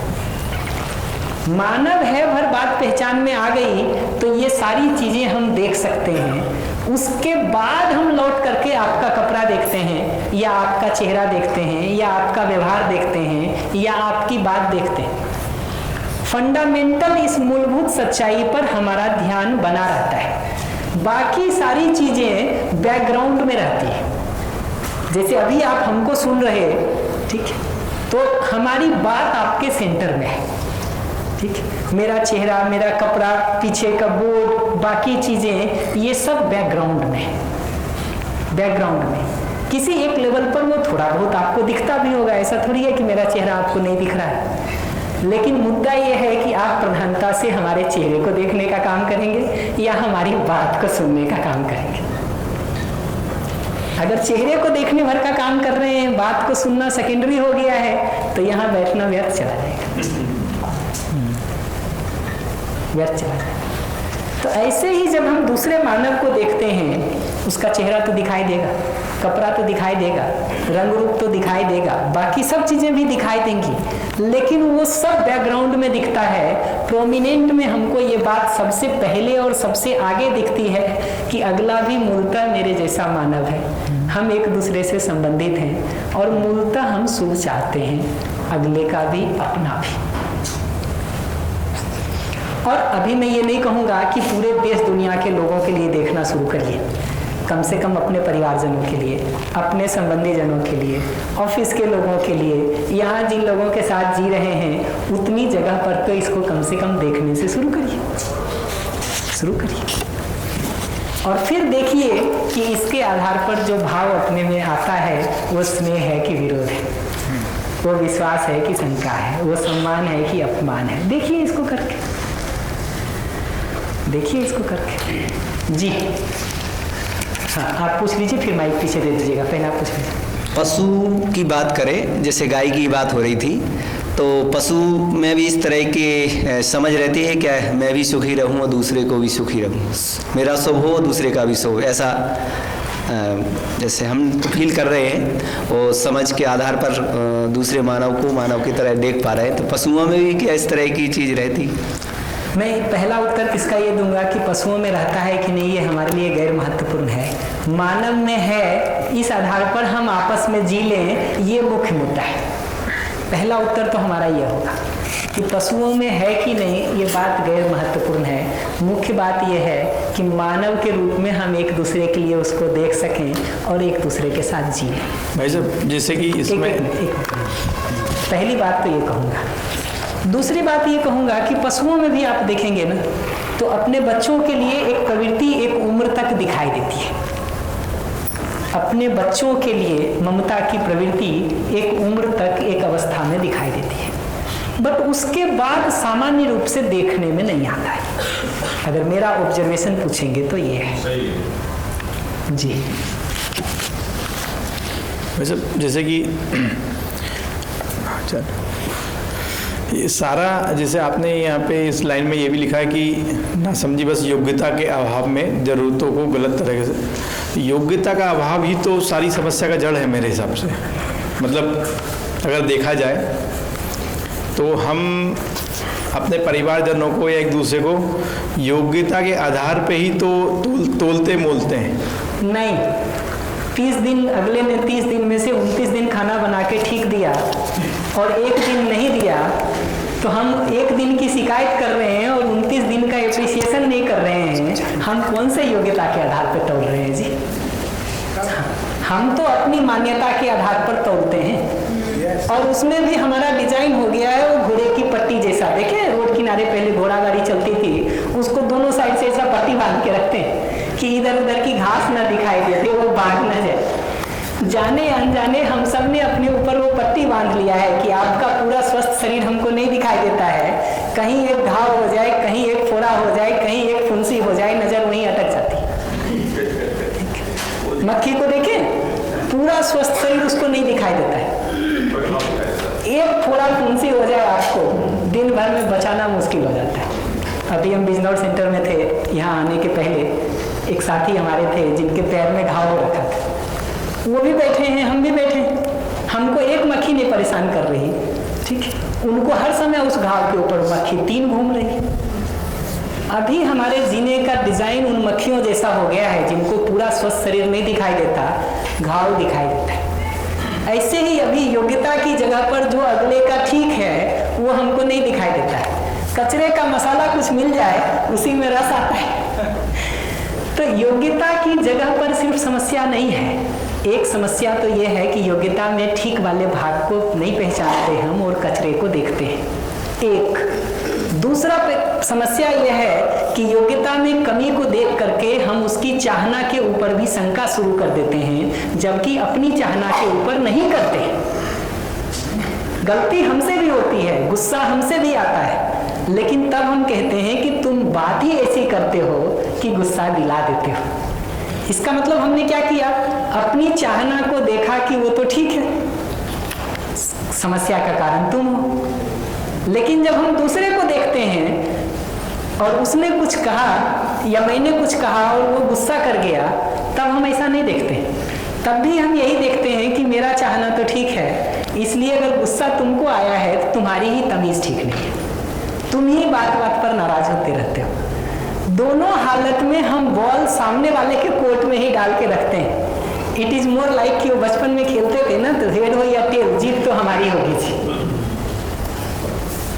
तो हमारे यहाँ मजाक में कहते हेड हुआ तो हम जीत गए और टेल हुआ तो तुम हार गए। ये 2 ऑप्शन होते कि हेड आया तो हम जीतेंगे, टेल आएगा तो तुम हारोगे। हमको लगता है बड़ा फेयर गेम खेल रहे हैं, और डिजाइन ऐसा हो गया है जी। प्रणाम भैया।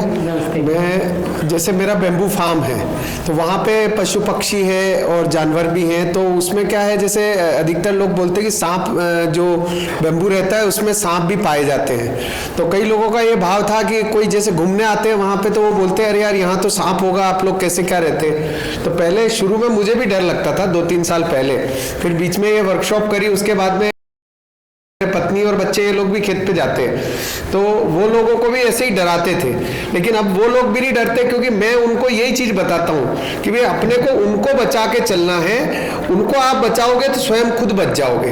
मतलब पहले अपनी नजर दृष्टि रखना है कि भाई कहीं है तो नहीं है। वैसे वहां पे क्या है, नेवला सांप सब है तो वो आपस में एक दूसरे का बैलेंस करते रहते हैं, पर लेकिन जब तक अपन देख के नहीं चलेंगे कि सामने जानवर है या उसके ऊपर पैर रखेंगे या उसको चोट पहुंचाएंगे, तभी वो अपने को नुकसान पहुंचाता है। तो अब वो लोग भी डरते नहीं है। मतलब खेत पे जैसे पहले मन में एक भाव रहता था कि अरे सांप होगा ये है, तो अब सामने भी आ जाता है ना, तो वो लोग भी नहीं डरते। और जैसे मैं भी मतलब स्वयं भी नहीं डरता हूँ कि यार सांप दिख रहा है तो चलो अपन अपना हिसाब से उसको जाने दे या वो उसका काम करता रहे।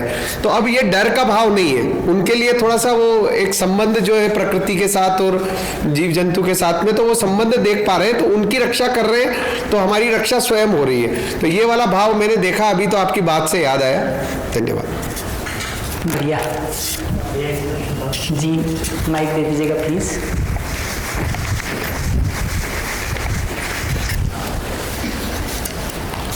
भैया ने जैसा भी बताया कि प्रकृति के साथ संबंध, तो जिस तरीके से मनुष्य मानव चार लेवल पे जीता है, स्वयं के साथ, परिवार के साथ, समाज के साथ और प्रकृति के साथ, तो कहीं ना कहीं प्रकृति, समाज और परिवार में तो हम अपनी सहभागिता दे रहे हैं, लेकिन जब व्यक्ति स्वयं के साथ जीता है तो बहुत सी ऐसी चीज़ें होती हैं जब वो अपने आप को पुरानी चीज़ों को याद करके कहीं ना कहीं परेशान, असहज महसूस करता है। उस समय किस जरिए उस स्थिति से निकल कर वापस नॉर्मल होते हुए चीज़ों को संभालें, उसके लिए थोड़ा सा गाइडेंस चाहूँगा।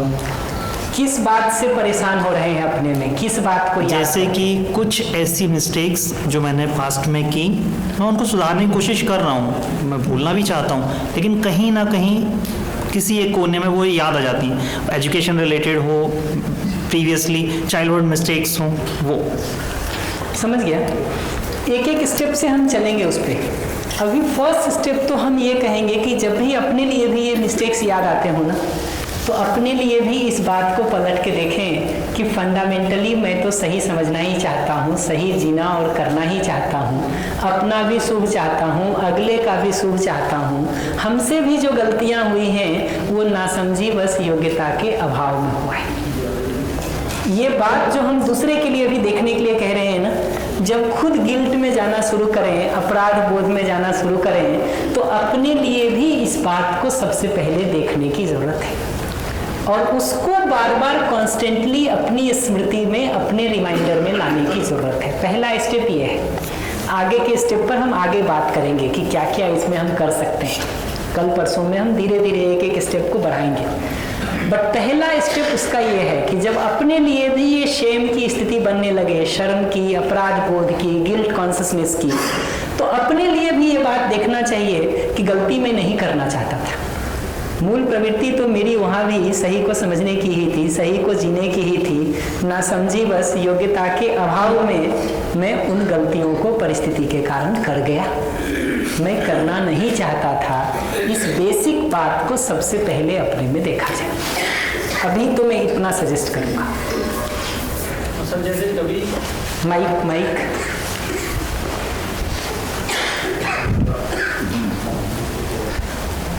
ये सबके मॉड्यूल्स हैं हमारे पास। लास्ट तक हम आएंगे, एक दिन इसका एक्सरसाइज कराएंगे हम आपको कि अपराध बोध की किसी स्थिति को याद करके इस प्रोसेस से गुजर के देखिए क्या होता है। उसके 3-4 स्टेप हैं। अभी तो मैं एक स्टेप बताया हूँ, जब तीनों चारों बता दूंगा तो अभ्यास भी कराऊंगा मैं। इस बार मूड में जैसे सर अपने को अभी पता है कि सामने वाला झूठ बोल रहा है, वो अपनी टोन से या फिर एक सामने चढ़ के बोल रहा है, अपने को साबित करना चाह रहा है कि मैं सच बोल रहा हूँ, तो उस टाइम तो अपने को गुस्सा आएगी सर। अच्छी बात है। हमसे पूछिएगा कि क्या होता है। आप लोग एक एक उदाहरण कह ही रहे हैं तो मैं एक एक स्टेप धीरे धीरे बढ़ाऊंगा। हमको पहली चीज़ तो उस झूठ बोलने वाले आदमी के लिए मैं एक सवाल पूछता हूँ। मैं सब जगह सर्वे करता रहता हूँ, तो यहाँ भी करके देख लेता हूँ। आप में से कितने लोग ऐसे हैं जिन्होंने जिंदगी में कभी झूठ नहीं बोला?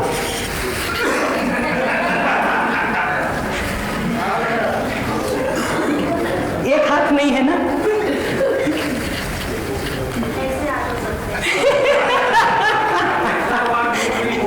जी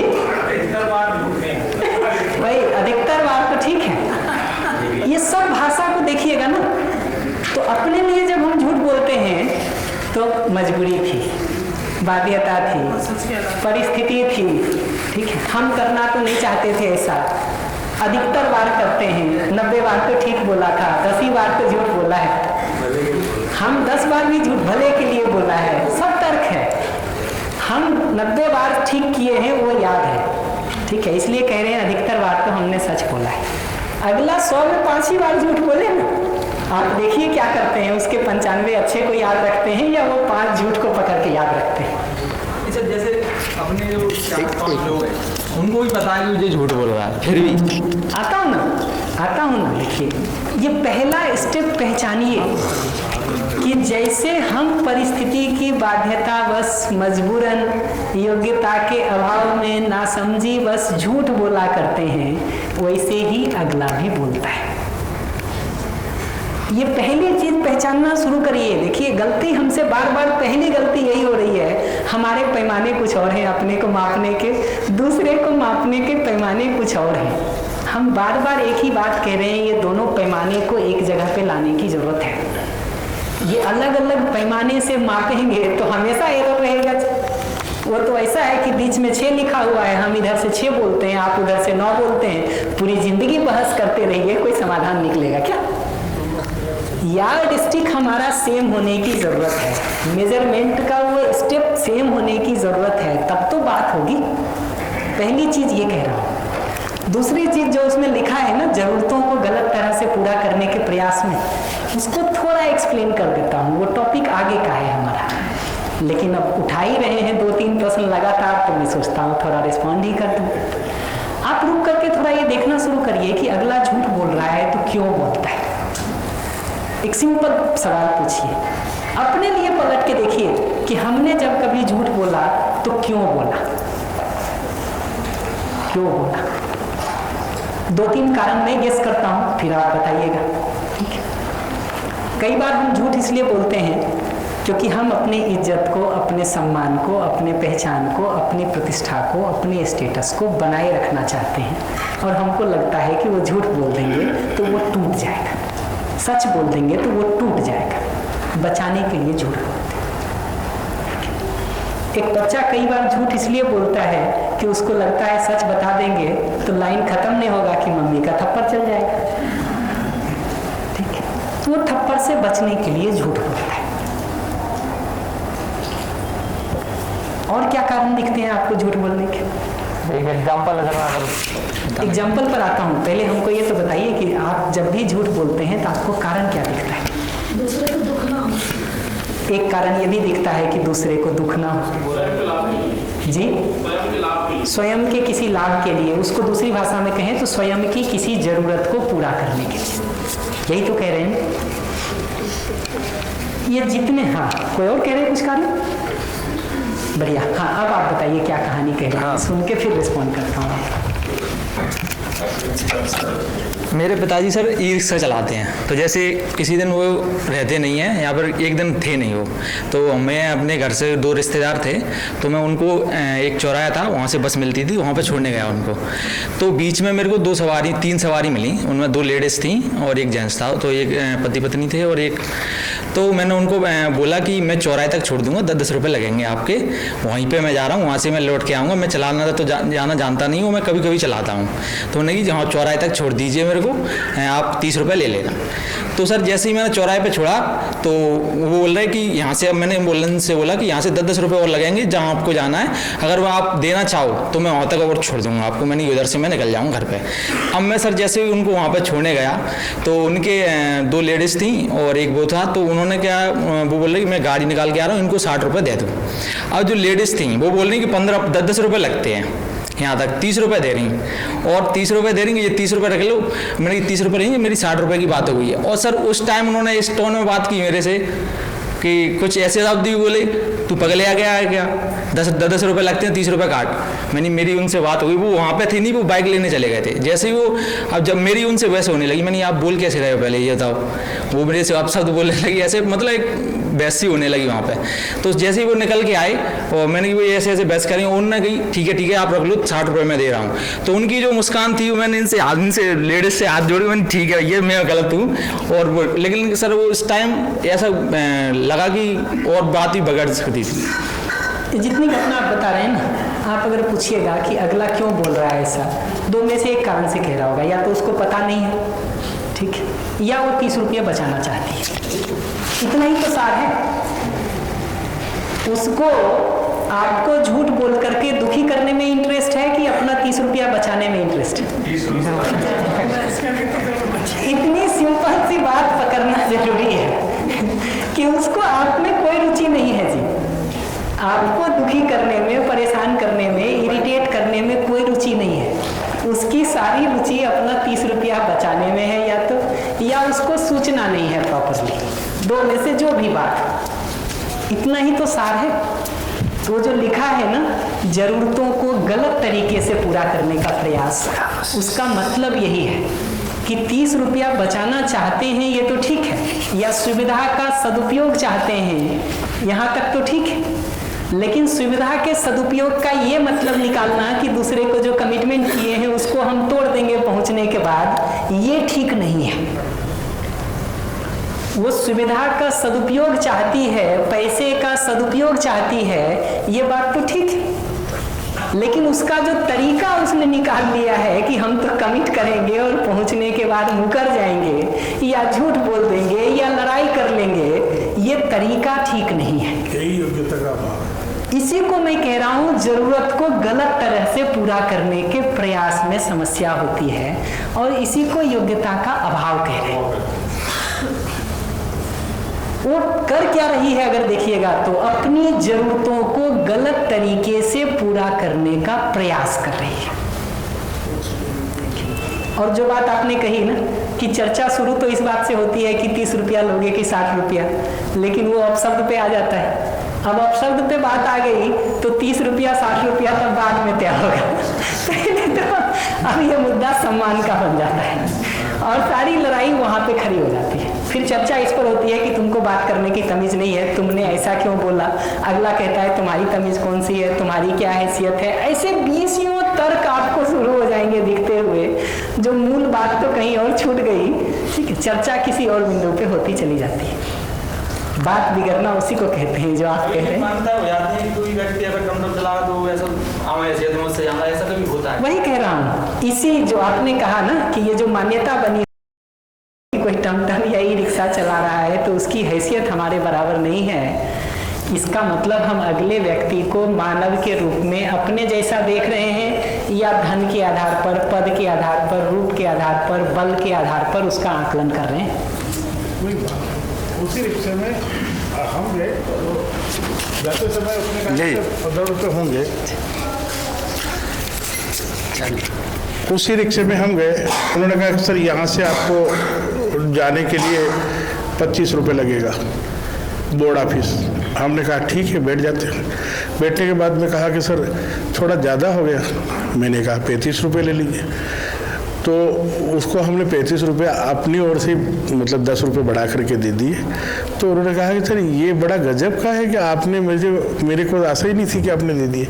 मैंने वही कहा कि भाई तुम कहाँ हमसे अलग हो। ये भाव कहा तो गदगद हो गया।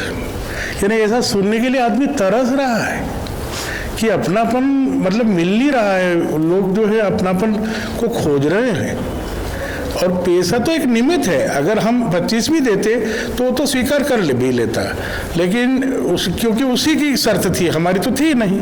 लेकिन उसको 10 रुपये अगर अपनी तरफ से बढ़ा करके भी दिए कि भाई आप जब आए तो यहाँ तक थोड़ी दूरी पर भी आए, इस चौराहे से थोड़ा बोर्ड ऑफिस तक आए, हमने चौराहे तक का बताया। तो ये जो मानव के अंदर जो समानता का भाव को हम ट्रेस आउट कर लेते हैं तो आधी समस्या हमारी लगभग हो जाती, क्योंकि उसके अंदर भी समानता के भाव प्रकट होने लगते हैं। ये देखा गया है। वही है, अभी क्या है कि हम जब भी अगले मनुष्य को देखते हैं ना, जाने अनजाने हम रूप के आधार पर, बल के आधार पर, पद के आधार पर, धन के आधार पर उसका आकलन करते हैं। अपने जैसा मानव के रूप में देखने वाले काम को करते ही नहीं। एक चूक तो ये होती है, एक चूक तो ये होती है। दूसरी चूक उसमें ये होती है कि जाने अनजाने हमने सम्मान के आधार को ये बना दिया है कि तुमसे बेहतर होंगे तभी हम सम्मानित होंगे। ठीक है, तो कहीं न कहीं इस सम्मान या पहचान को तुलना से जोड़ दिया है और वो बचपन से हो गया है कि हमारा बच्चा जब स्कूल से घर आता है ना, हम पूछते हैं कितने नंबर आए एग्जाम के बाद, वो कुछ बताता है। अगला सवाल क्या होता है हमारा, उनके कितने आए। स्टैंडर्ड सवाल है सब जगह। ठीक है, अधिक आ गए हैं आपके तब तो ठीक है, कम नंबर आए हैं आपके तो एक लंबा लेक्चर मिलेगा अभी साथ में। ठीक है, मैं सारे बच्चे से पूछता हूँ कि जब तुमको अपने किसी दोस्त के कारण इस तरह से डांट पड़ रही होती है तो उस दोस्त के लिए तुमको अपने मन में स्नेह का भाव आता है कि विरोध और गुस्सा आता है? बच्चे से पूछ लीजिए वो बता देगा। तो क्या हो गया है अभी कि हम सारा डिजाइन जो शुरू से बना लिए हैं ना, उसमें हर समय डिजाइन ऐसा हो गया है कि दूसरे की तुलना में हम अधिक होंगे तभी हमारा कोई वजूद है, हमारा कोई अस्तित्व है, नहीं तो कुछ है ही नहीं। जाने अनजाने वो प्रवृत्ति इतनी गहरी हो जाती है कि घर में, परिवार में, ऑफिस में जिन लोगों के साथ हम जी रहे होते हैं ना, हम कॉन्स्टेंटली उस तुलना को सूक्ष्म रूप में कर रहे होते हैं और हमको होश नहीं होता है, होश नहीं होता। और वो तुलना चूंकि पूरे समय चलती रहती है और उसमें कोई पीछे नहीं होना चाहता, तो आदमी पहले खुद अच्छा होने की कोशिश करता है, वो नहीं होता है तो 10 तरीके से दूसरे को गलत सिद्ध करने की कोशिश करता है कि चल हम कीचड़ में हैं, कोई बात नहीं, लेकिन तुम्हारे दाग ज्यादा है, ठीक है। वो यहाँ जाके शुरू होता है, अच्छा हमने 5 गलती किया है तो ठीक है, लेकिन तुमने तो 8 किया था। और वो सारे सम्मान के चक्कर में ना फिर आदमी इतने तरह के कुतर्क करता है जिसका कोई हिसाब नहीं बचता है। तो आप जैसे ही रुक के देखेंगे ना तो आपको दिखाई देगा कि आदमी अगर बोल रहा है कुछ, वो झूठ बोलता हुआ उस रिक्शे वाले के साथ व्यक्ति को अगर मैं देखूं कि वो महिला झूठ बोल रही है, तो मुझे क्या सुनाई देता? मुझे ये नहीं सुनाई देता कि वो झूठ बोल रही है और हमको परेशान करना चाह रही है। मुझे इतना ही सुनाई देता है कि उसको अपने 30 रुपये से ज़्यादा लगाव है। मुझे ऐसी आ रही थी, चलो उस टाइम मुझे उसका बात तो ये बेसिक पकड़ना जरूरी है, जरूरी है। एक बच्चा जो झूठ बोलता है ना, ठीक है, वो झूठ बोलने की जगह पे अगर उसको पेरेंट्स से थप्पड़ का डर है इसलिए झूठ बोल रहा है, या उसको लगता है कि पेरेंट्स का व्यवहार हमारे साथ बदल जाएगा, इसका उसको डर है, और आप चाहते हैं कि वो बच्चा आगे झूठ नहीं बोले, कितनी बार भी आप उसको कहिए कि बेटा झूठ नहीं बोलो, वो नहीं छोड़ पाएगा। कब छोड़ पाएगा वो? जब ये दिखना शुरू हो जाए कि वो इन 2 जरूरतों के लिए कर रहा है, एक उसको थप्पड़ नहीं लगे, दूसरा उसका सम्मान, उसका घर वालों का व्यवहार उसके साथ ठीक बना रहे। ये 2 जरूरत के लिए वो झूठ बोल रहा है। आप ये आश्वासन अगर उसको दे सकें कि बेटा तुम्हारा सच बोलना हमारे लिए ज़्यादा महत्वपूर्ण है, ठीक है, तुम सच बोलो, हम थप्पड़ नहीं मारेंगे, ये आश्वासन अगर आप उसको दे सकें, ये आश्वासन अगर आप उसको दे सकें कि तुम सच बोलो, ठीक है, हमको ठीक नहीं भी लगेगा तो हम अपनी बात कहेंगे, लेकिन हम अपना व्यवहार तुम्हारे साथ नहीं बदलेंगे, ठीक है। देखिए आगे वो सच बोलता है कि नहीं बोलता। हमने क्या किया? उसकी जरूरत को पूरा करने का एक दूसरा तरीका दे दिया। वो झूठ बोलने के तरीके से अपना गाल बचाना चाह रहा था या अपना व्यवहार बचाना चाह रहा था, आप जो उसका ध्यान रखते हैं वो बचाना चाह रहा था। अगर वो दोनों को पूरा करने का एक तरीका हम उसको दे पाएंगे, ठीक है, तो झूठ नहीं बोलेगा जी। आगे आप ट्राई करके देख लीजिए ना किसी के भी साथ। तो बदलाव का माइक दे दीजिएगा। बदलाव की जो विधि होती है वो विधि ये नहीं है कि आप गलतियों को पॉइंट आउट भर करते रहें, उससे चीजें बदल जाएंगी। एक आदमी गड्ढे में गिरा हुआ है, उसको आप कितना कहिए कि दिन के उजाले में तुम इस गड्ढे में गिर गए, दिखाई नहीं देता है तुमको। रोज समझाता हूँ 3 साल से कि आँख खोल के थोड़ा चला करो, अभी तक तुमको सुनाई नहीं पड़ता। आप थोड़ा रुक के देखिए कि जो गड्ढे में गिरा हुआ आदमी को आप ये सब सुना रहे होंगे तो आपको अपने शुभ चिंतक के रूप में देखेगा कि विरोधी के रूप में देखेगा। वो सुन करके सारा आराम में आ रहा होगा कि उसका इरिटेशन और बढ़ रहा होगा। वो सुनेगा तुम अंधे हो। हमको ये दिखना जरूरी है कि गड्ढे में गिरे हुए व्यक्ति को अभी उपदेश नहीं चाहिए, उसको निकलने के लिए सपोर्टिंग हैंड चाहिए। ठीक है, तो अगर हम एक सपोर्टिंग हैंड प्रोवाइड कर सकें, उसको बता सकें कि यहाँ पैर रख करके तुम इस तरह से निकल सकते हो। मेरा पूछने का यही है कि शायद मैं यहाँ से कुछ जाऊँ तो सुधार बोलते करेंगे ना, कहेंगे ना। क्या है ये एक मुद्दों पर तो हम कल परसों में रोज आएंगे, लेकिन आप पूछेंगे कि पहला स्टेप क्या है सुधार का। वो झूठ बोलते हुए आदमी के लिए भी हमको पहली चीज ये दिखनी चाहिए कि मूल में वो भी सही को समझना चाहता है, सही जीना चाहता है, अपना शुभ चाहता है, अगले का भी शुभ चाहता है। ना समझी बस योग्यता के अभाव में अपनी किसी जरूरत को गलत तरह से पूरा करने के प्रयास में वो झूठ बोल रहा है। आप थोड़ा रुक के एक ऑब्जर्वेशन करके देखिएगा कि वो जब जब झूठ बोलता है ना, अपनी कौन सी जरूरत को वो पूरा करना चाह रहा है। फॉर एग्जाम्पल, हो सकता है हम अपनी बहुत सारी चीज़ों को बहुत बढ़ा चढ़ा के इसलिए बोल रहे हैं कि लोगों के बीच हमारा स्टेटस बढ़ जाएगा, ठीक है, हमारा सम्मान हो जाएगा, हमारी प्रतिष्ठा हो जाएगी। उनका झूठ ही ऐसा हो जाता है सर। एक बार वो ऐसा झूठ बोले थे कि मेरा बेटा ख़त्म हो गया। अब हम लोग सब करुणा में हो गए, दया भाव की, पता है इनके साथ ऐसा हादसा हो गया। और दूसरे दिन उनका वही बेटा स्कूल आ गया कि मेरे पापा आए हैं। हम कहे ये तो कल बोल के गए थे कि मेरा बेटा ख़त्म हो गया। और एक 2-4 दिन बाद नगर पालिका बोल के गए कि नगर पालिका जा रहे हैं, नगर पालिका वाले आ गए। मतलब हर बार झूठ पकड़ा जाता है उनका। ठीक कह रहे हैं। जैसे ही आपने 2 उदाहरण कहा ना, इस पर एक कहानी सुनाऊंगा, लेकिन उसकी पहले मैं आपको उसका वो बता देता हूँ। आपके सुनते ही हमको ये बात समझ में आ गई कि उनको ये दिख रहा है कि सच बोल के छुट्टी नहीं मिलेगी। आपकी बात को सुनते ही हमको ये समझ में आ गया कि सच बोल के छुट्टी नहीं मिलेगी। ठीक है, छुट्टी ज़्यादा महत्वपूर्ण है, इसलिए हम झूठ बोलेंगे। ठीक है। अब आप पूछेंगे उस आदमी में बदलाव कैसे होगा? किसी जगह पर उसको सबसे पहले तो ये भरोसा देना पड़ेगा कि तुम्हारा उचित और जेन्युइन कारण होगा तो हम छुट्टी दे देंगे। ये भरोसा चाहिए उसको पहले।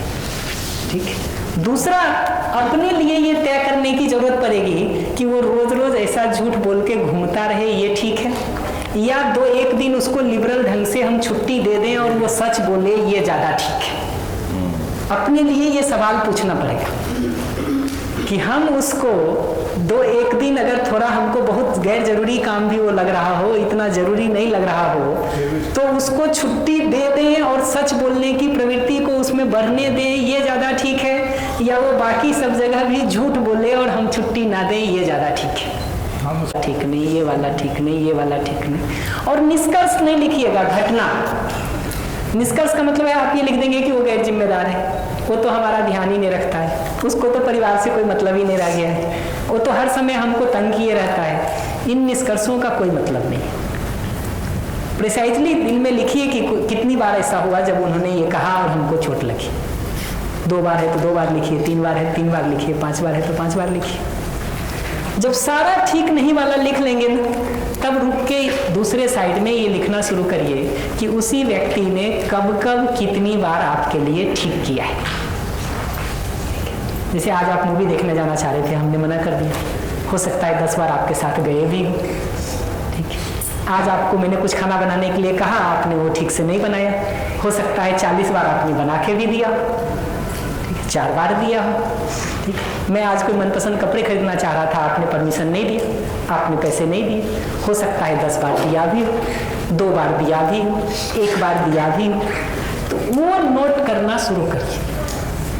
ठीक है। निष्कर्ष नहीं नोट करना है, अच्छे हैं खराब हैं वो लिखने से कुछ नहीं होगा।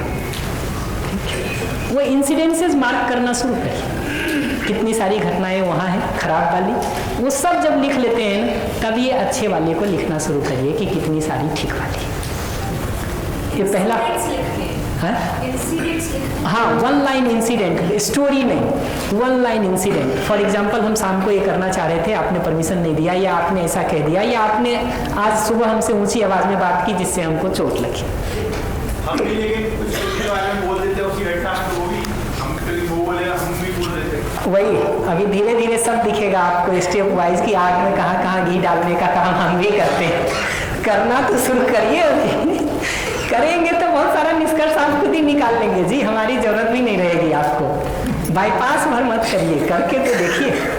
तो पहला मैं ये कह रहा हूँ। दूसरा, एक जो और मैं होमवर्क देना चाहता हूँ वो ये कि आराम से आप लिखिए, इन जनरल संबंधों में 1-1 लाइन में बस लिखिएगा, किन किन संबंधों में क्या क्या तकलीफ आपको दिख रही है जिसको आप अपने लिए इस वर्कशॉप में ठीक करना चाहेंगे।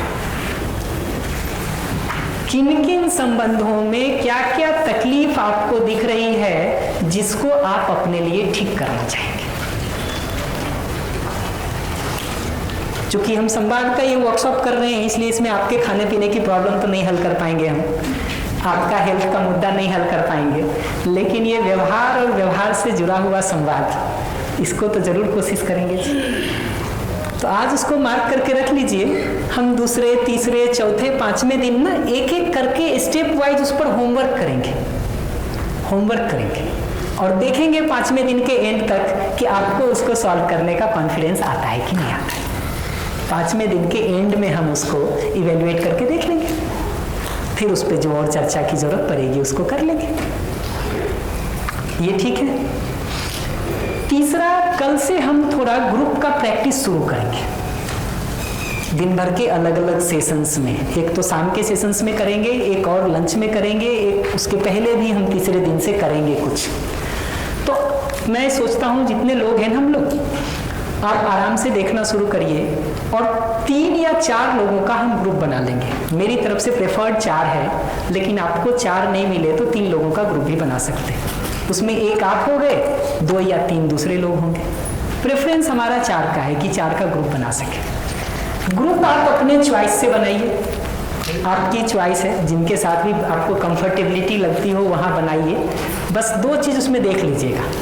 एक, अपने परिवार के ही लोग हैं अगर, तो वो एक ग्रुप में ना रहे,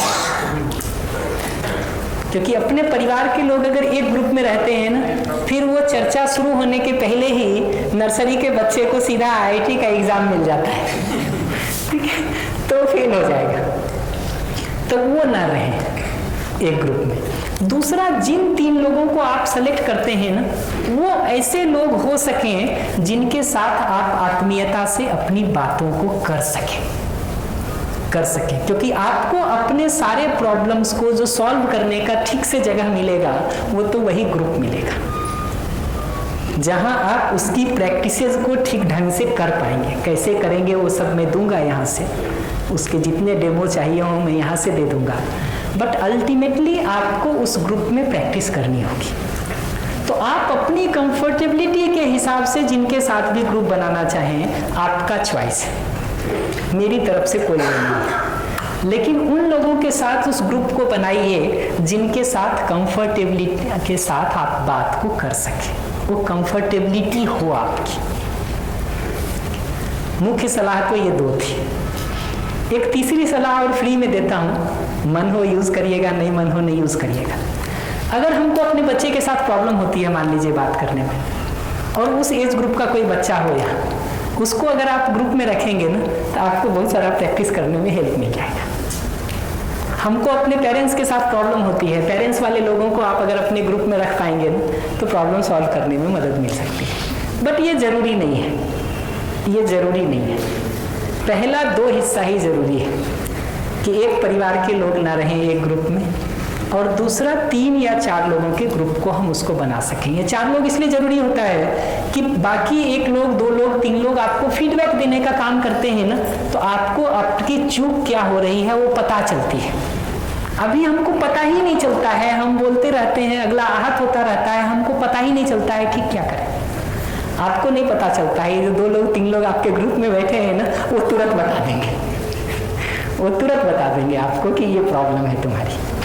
तो वो करेक्शन के लिए हमको उपाय मिल पाता है, तरीका मिल पाता है। ये पकड़ में आया? कोई प्रश्न हो तो बताइए। कोई प्रश्न नहीं है तो 1 लाइन का रिमाइंडर है हमारा फिर से। चेयर से उठने के पहले ना अपने में इस बात को स्थिर करके उठा जाए कि जिस व्यक्ति पर भी हम नज़र डालने का काम करेंगे अभी से लेकर रात तक और अगले दिन आने तक, फ़ोन पर किसी से बात करेंगे तो बात करने के पहले हम इस बात को देखना शुरू करेंगे कि वो भी मूलतः मेरे जैसा मानव है। मूल में वो भी सही को समझना चाहता है, सही जीना चाहता है, अपना सुख चाहता है, हमारा सुख चाहता है।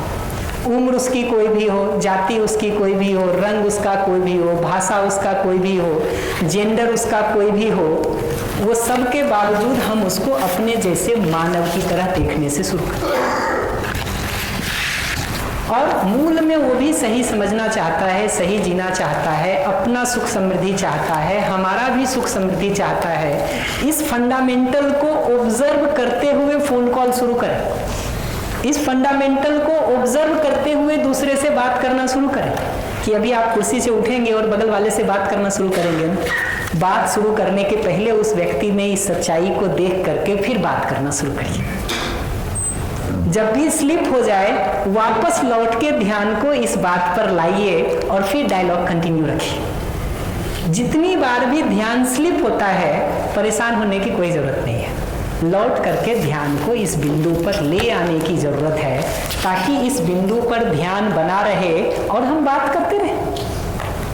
ठीक वैसे ही जैसे अभी आप हमसे बात कर रहे हैं, आवाज़ सुन रहे हैं, उसके साथ कुछ चेहरा भी आपको दिख ही रहा है, कपड़े भी कुछ दिख ही रहे हैं, तो हम बात उस तरह से करते रहेंगे, लेकिन ये मूलभूत सच्चाई पर ध्यान को बना करके रखेंगे।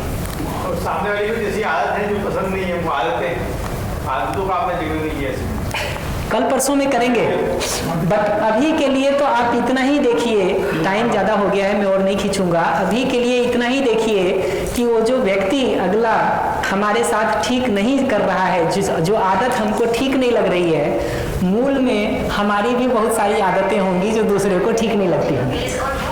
वो सब के बावजूद जैसे हम अपने लिए देख पाते हैं कि मैं सही समझना चाहता हूँ, सही जीना चाहता हूँ, अपना शुभ चाहता हूँ, अगले का शुभ चाहता हूँ, ऐसे ही उस व्यक्ति के लिए भी वो हम देख सकें। और वो आपको एक बार दिखाई देती हो ना, तो अगला सिंपल सवाल पूछ लीजिए कि यार ये जो तुम्हारी आदत है इसके पीछे कारण क्या है। ठीक है, क्या चीज़ देख करके तुम ये आदत अपने में बना रखे हो, वो मैं थोड़ा जानना चाहता हूँ। पूछ के देख लीजिए, फिर बताइएगा कल हमको।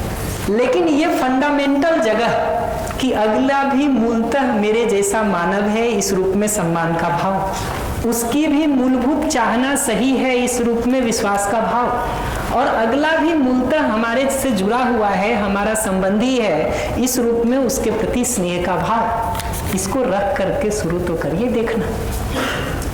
और ये भाव जबरदस्ती विकसित करने की चीज नहीं है। जब भी डाउट हो, लौट करके ध्यान को अपने ऊपर ले आइए कि मूल में मैं सही समझना चाहता हूँ कि नहीं, सही जीना चाहता हूँ कि नहीं। जितने प्रश्न उठे ना कि अगले की आदत का क्या करें, आप पलट के सिर्फ एक सवाल पूछिए कि ऐसी कोई आदत हम में है कि नहीं जिससे दूसरा परेशान होता है। उत्तर आपको खुद ही मिलना शुरू हो जाएगा, हमारी जरूरत भी नहीं पड़ेगी। ये एक्सरसाइज शुरू करिए, इसको किए बिना इसका कोई विकल्प नहीं है। मैं बार बार इस बात को ध्यान दिलाना चाहूंगा कि इसको किए बिना इसका कोई विकल्प नहीं है कि आपको उठते हुए ही जिस पहले व्यक्ति से आप बात करना शुरू करते हैं, उसके लिए इस मूलभूत सच्चाई को देखने से शुरू करिए। घर पर फोन कॉल करने वाले हैं, फोन कॉल उठाने के पहले 10-20 सेकेंड का टाइम लेकर के उस मूलभूत सच्चाई को देखना शुरू करिए और उसको देखते हुए डायलॉग करिए जो भी करना है। ठीक है प्रिया, केसरी भैया, हमारी बात तो पूरी हो गई। आज के लिए सभी को नमस्ते।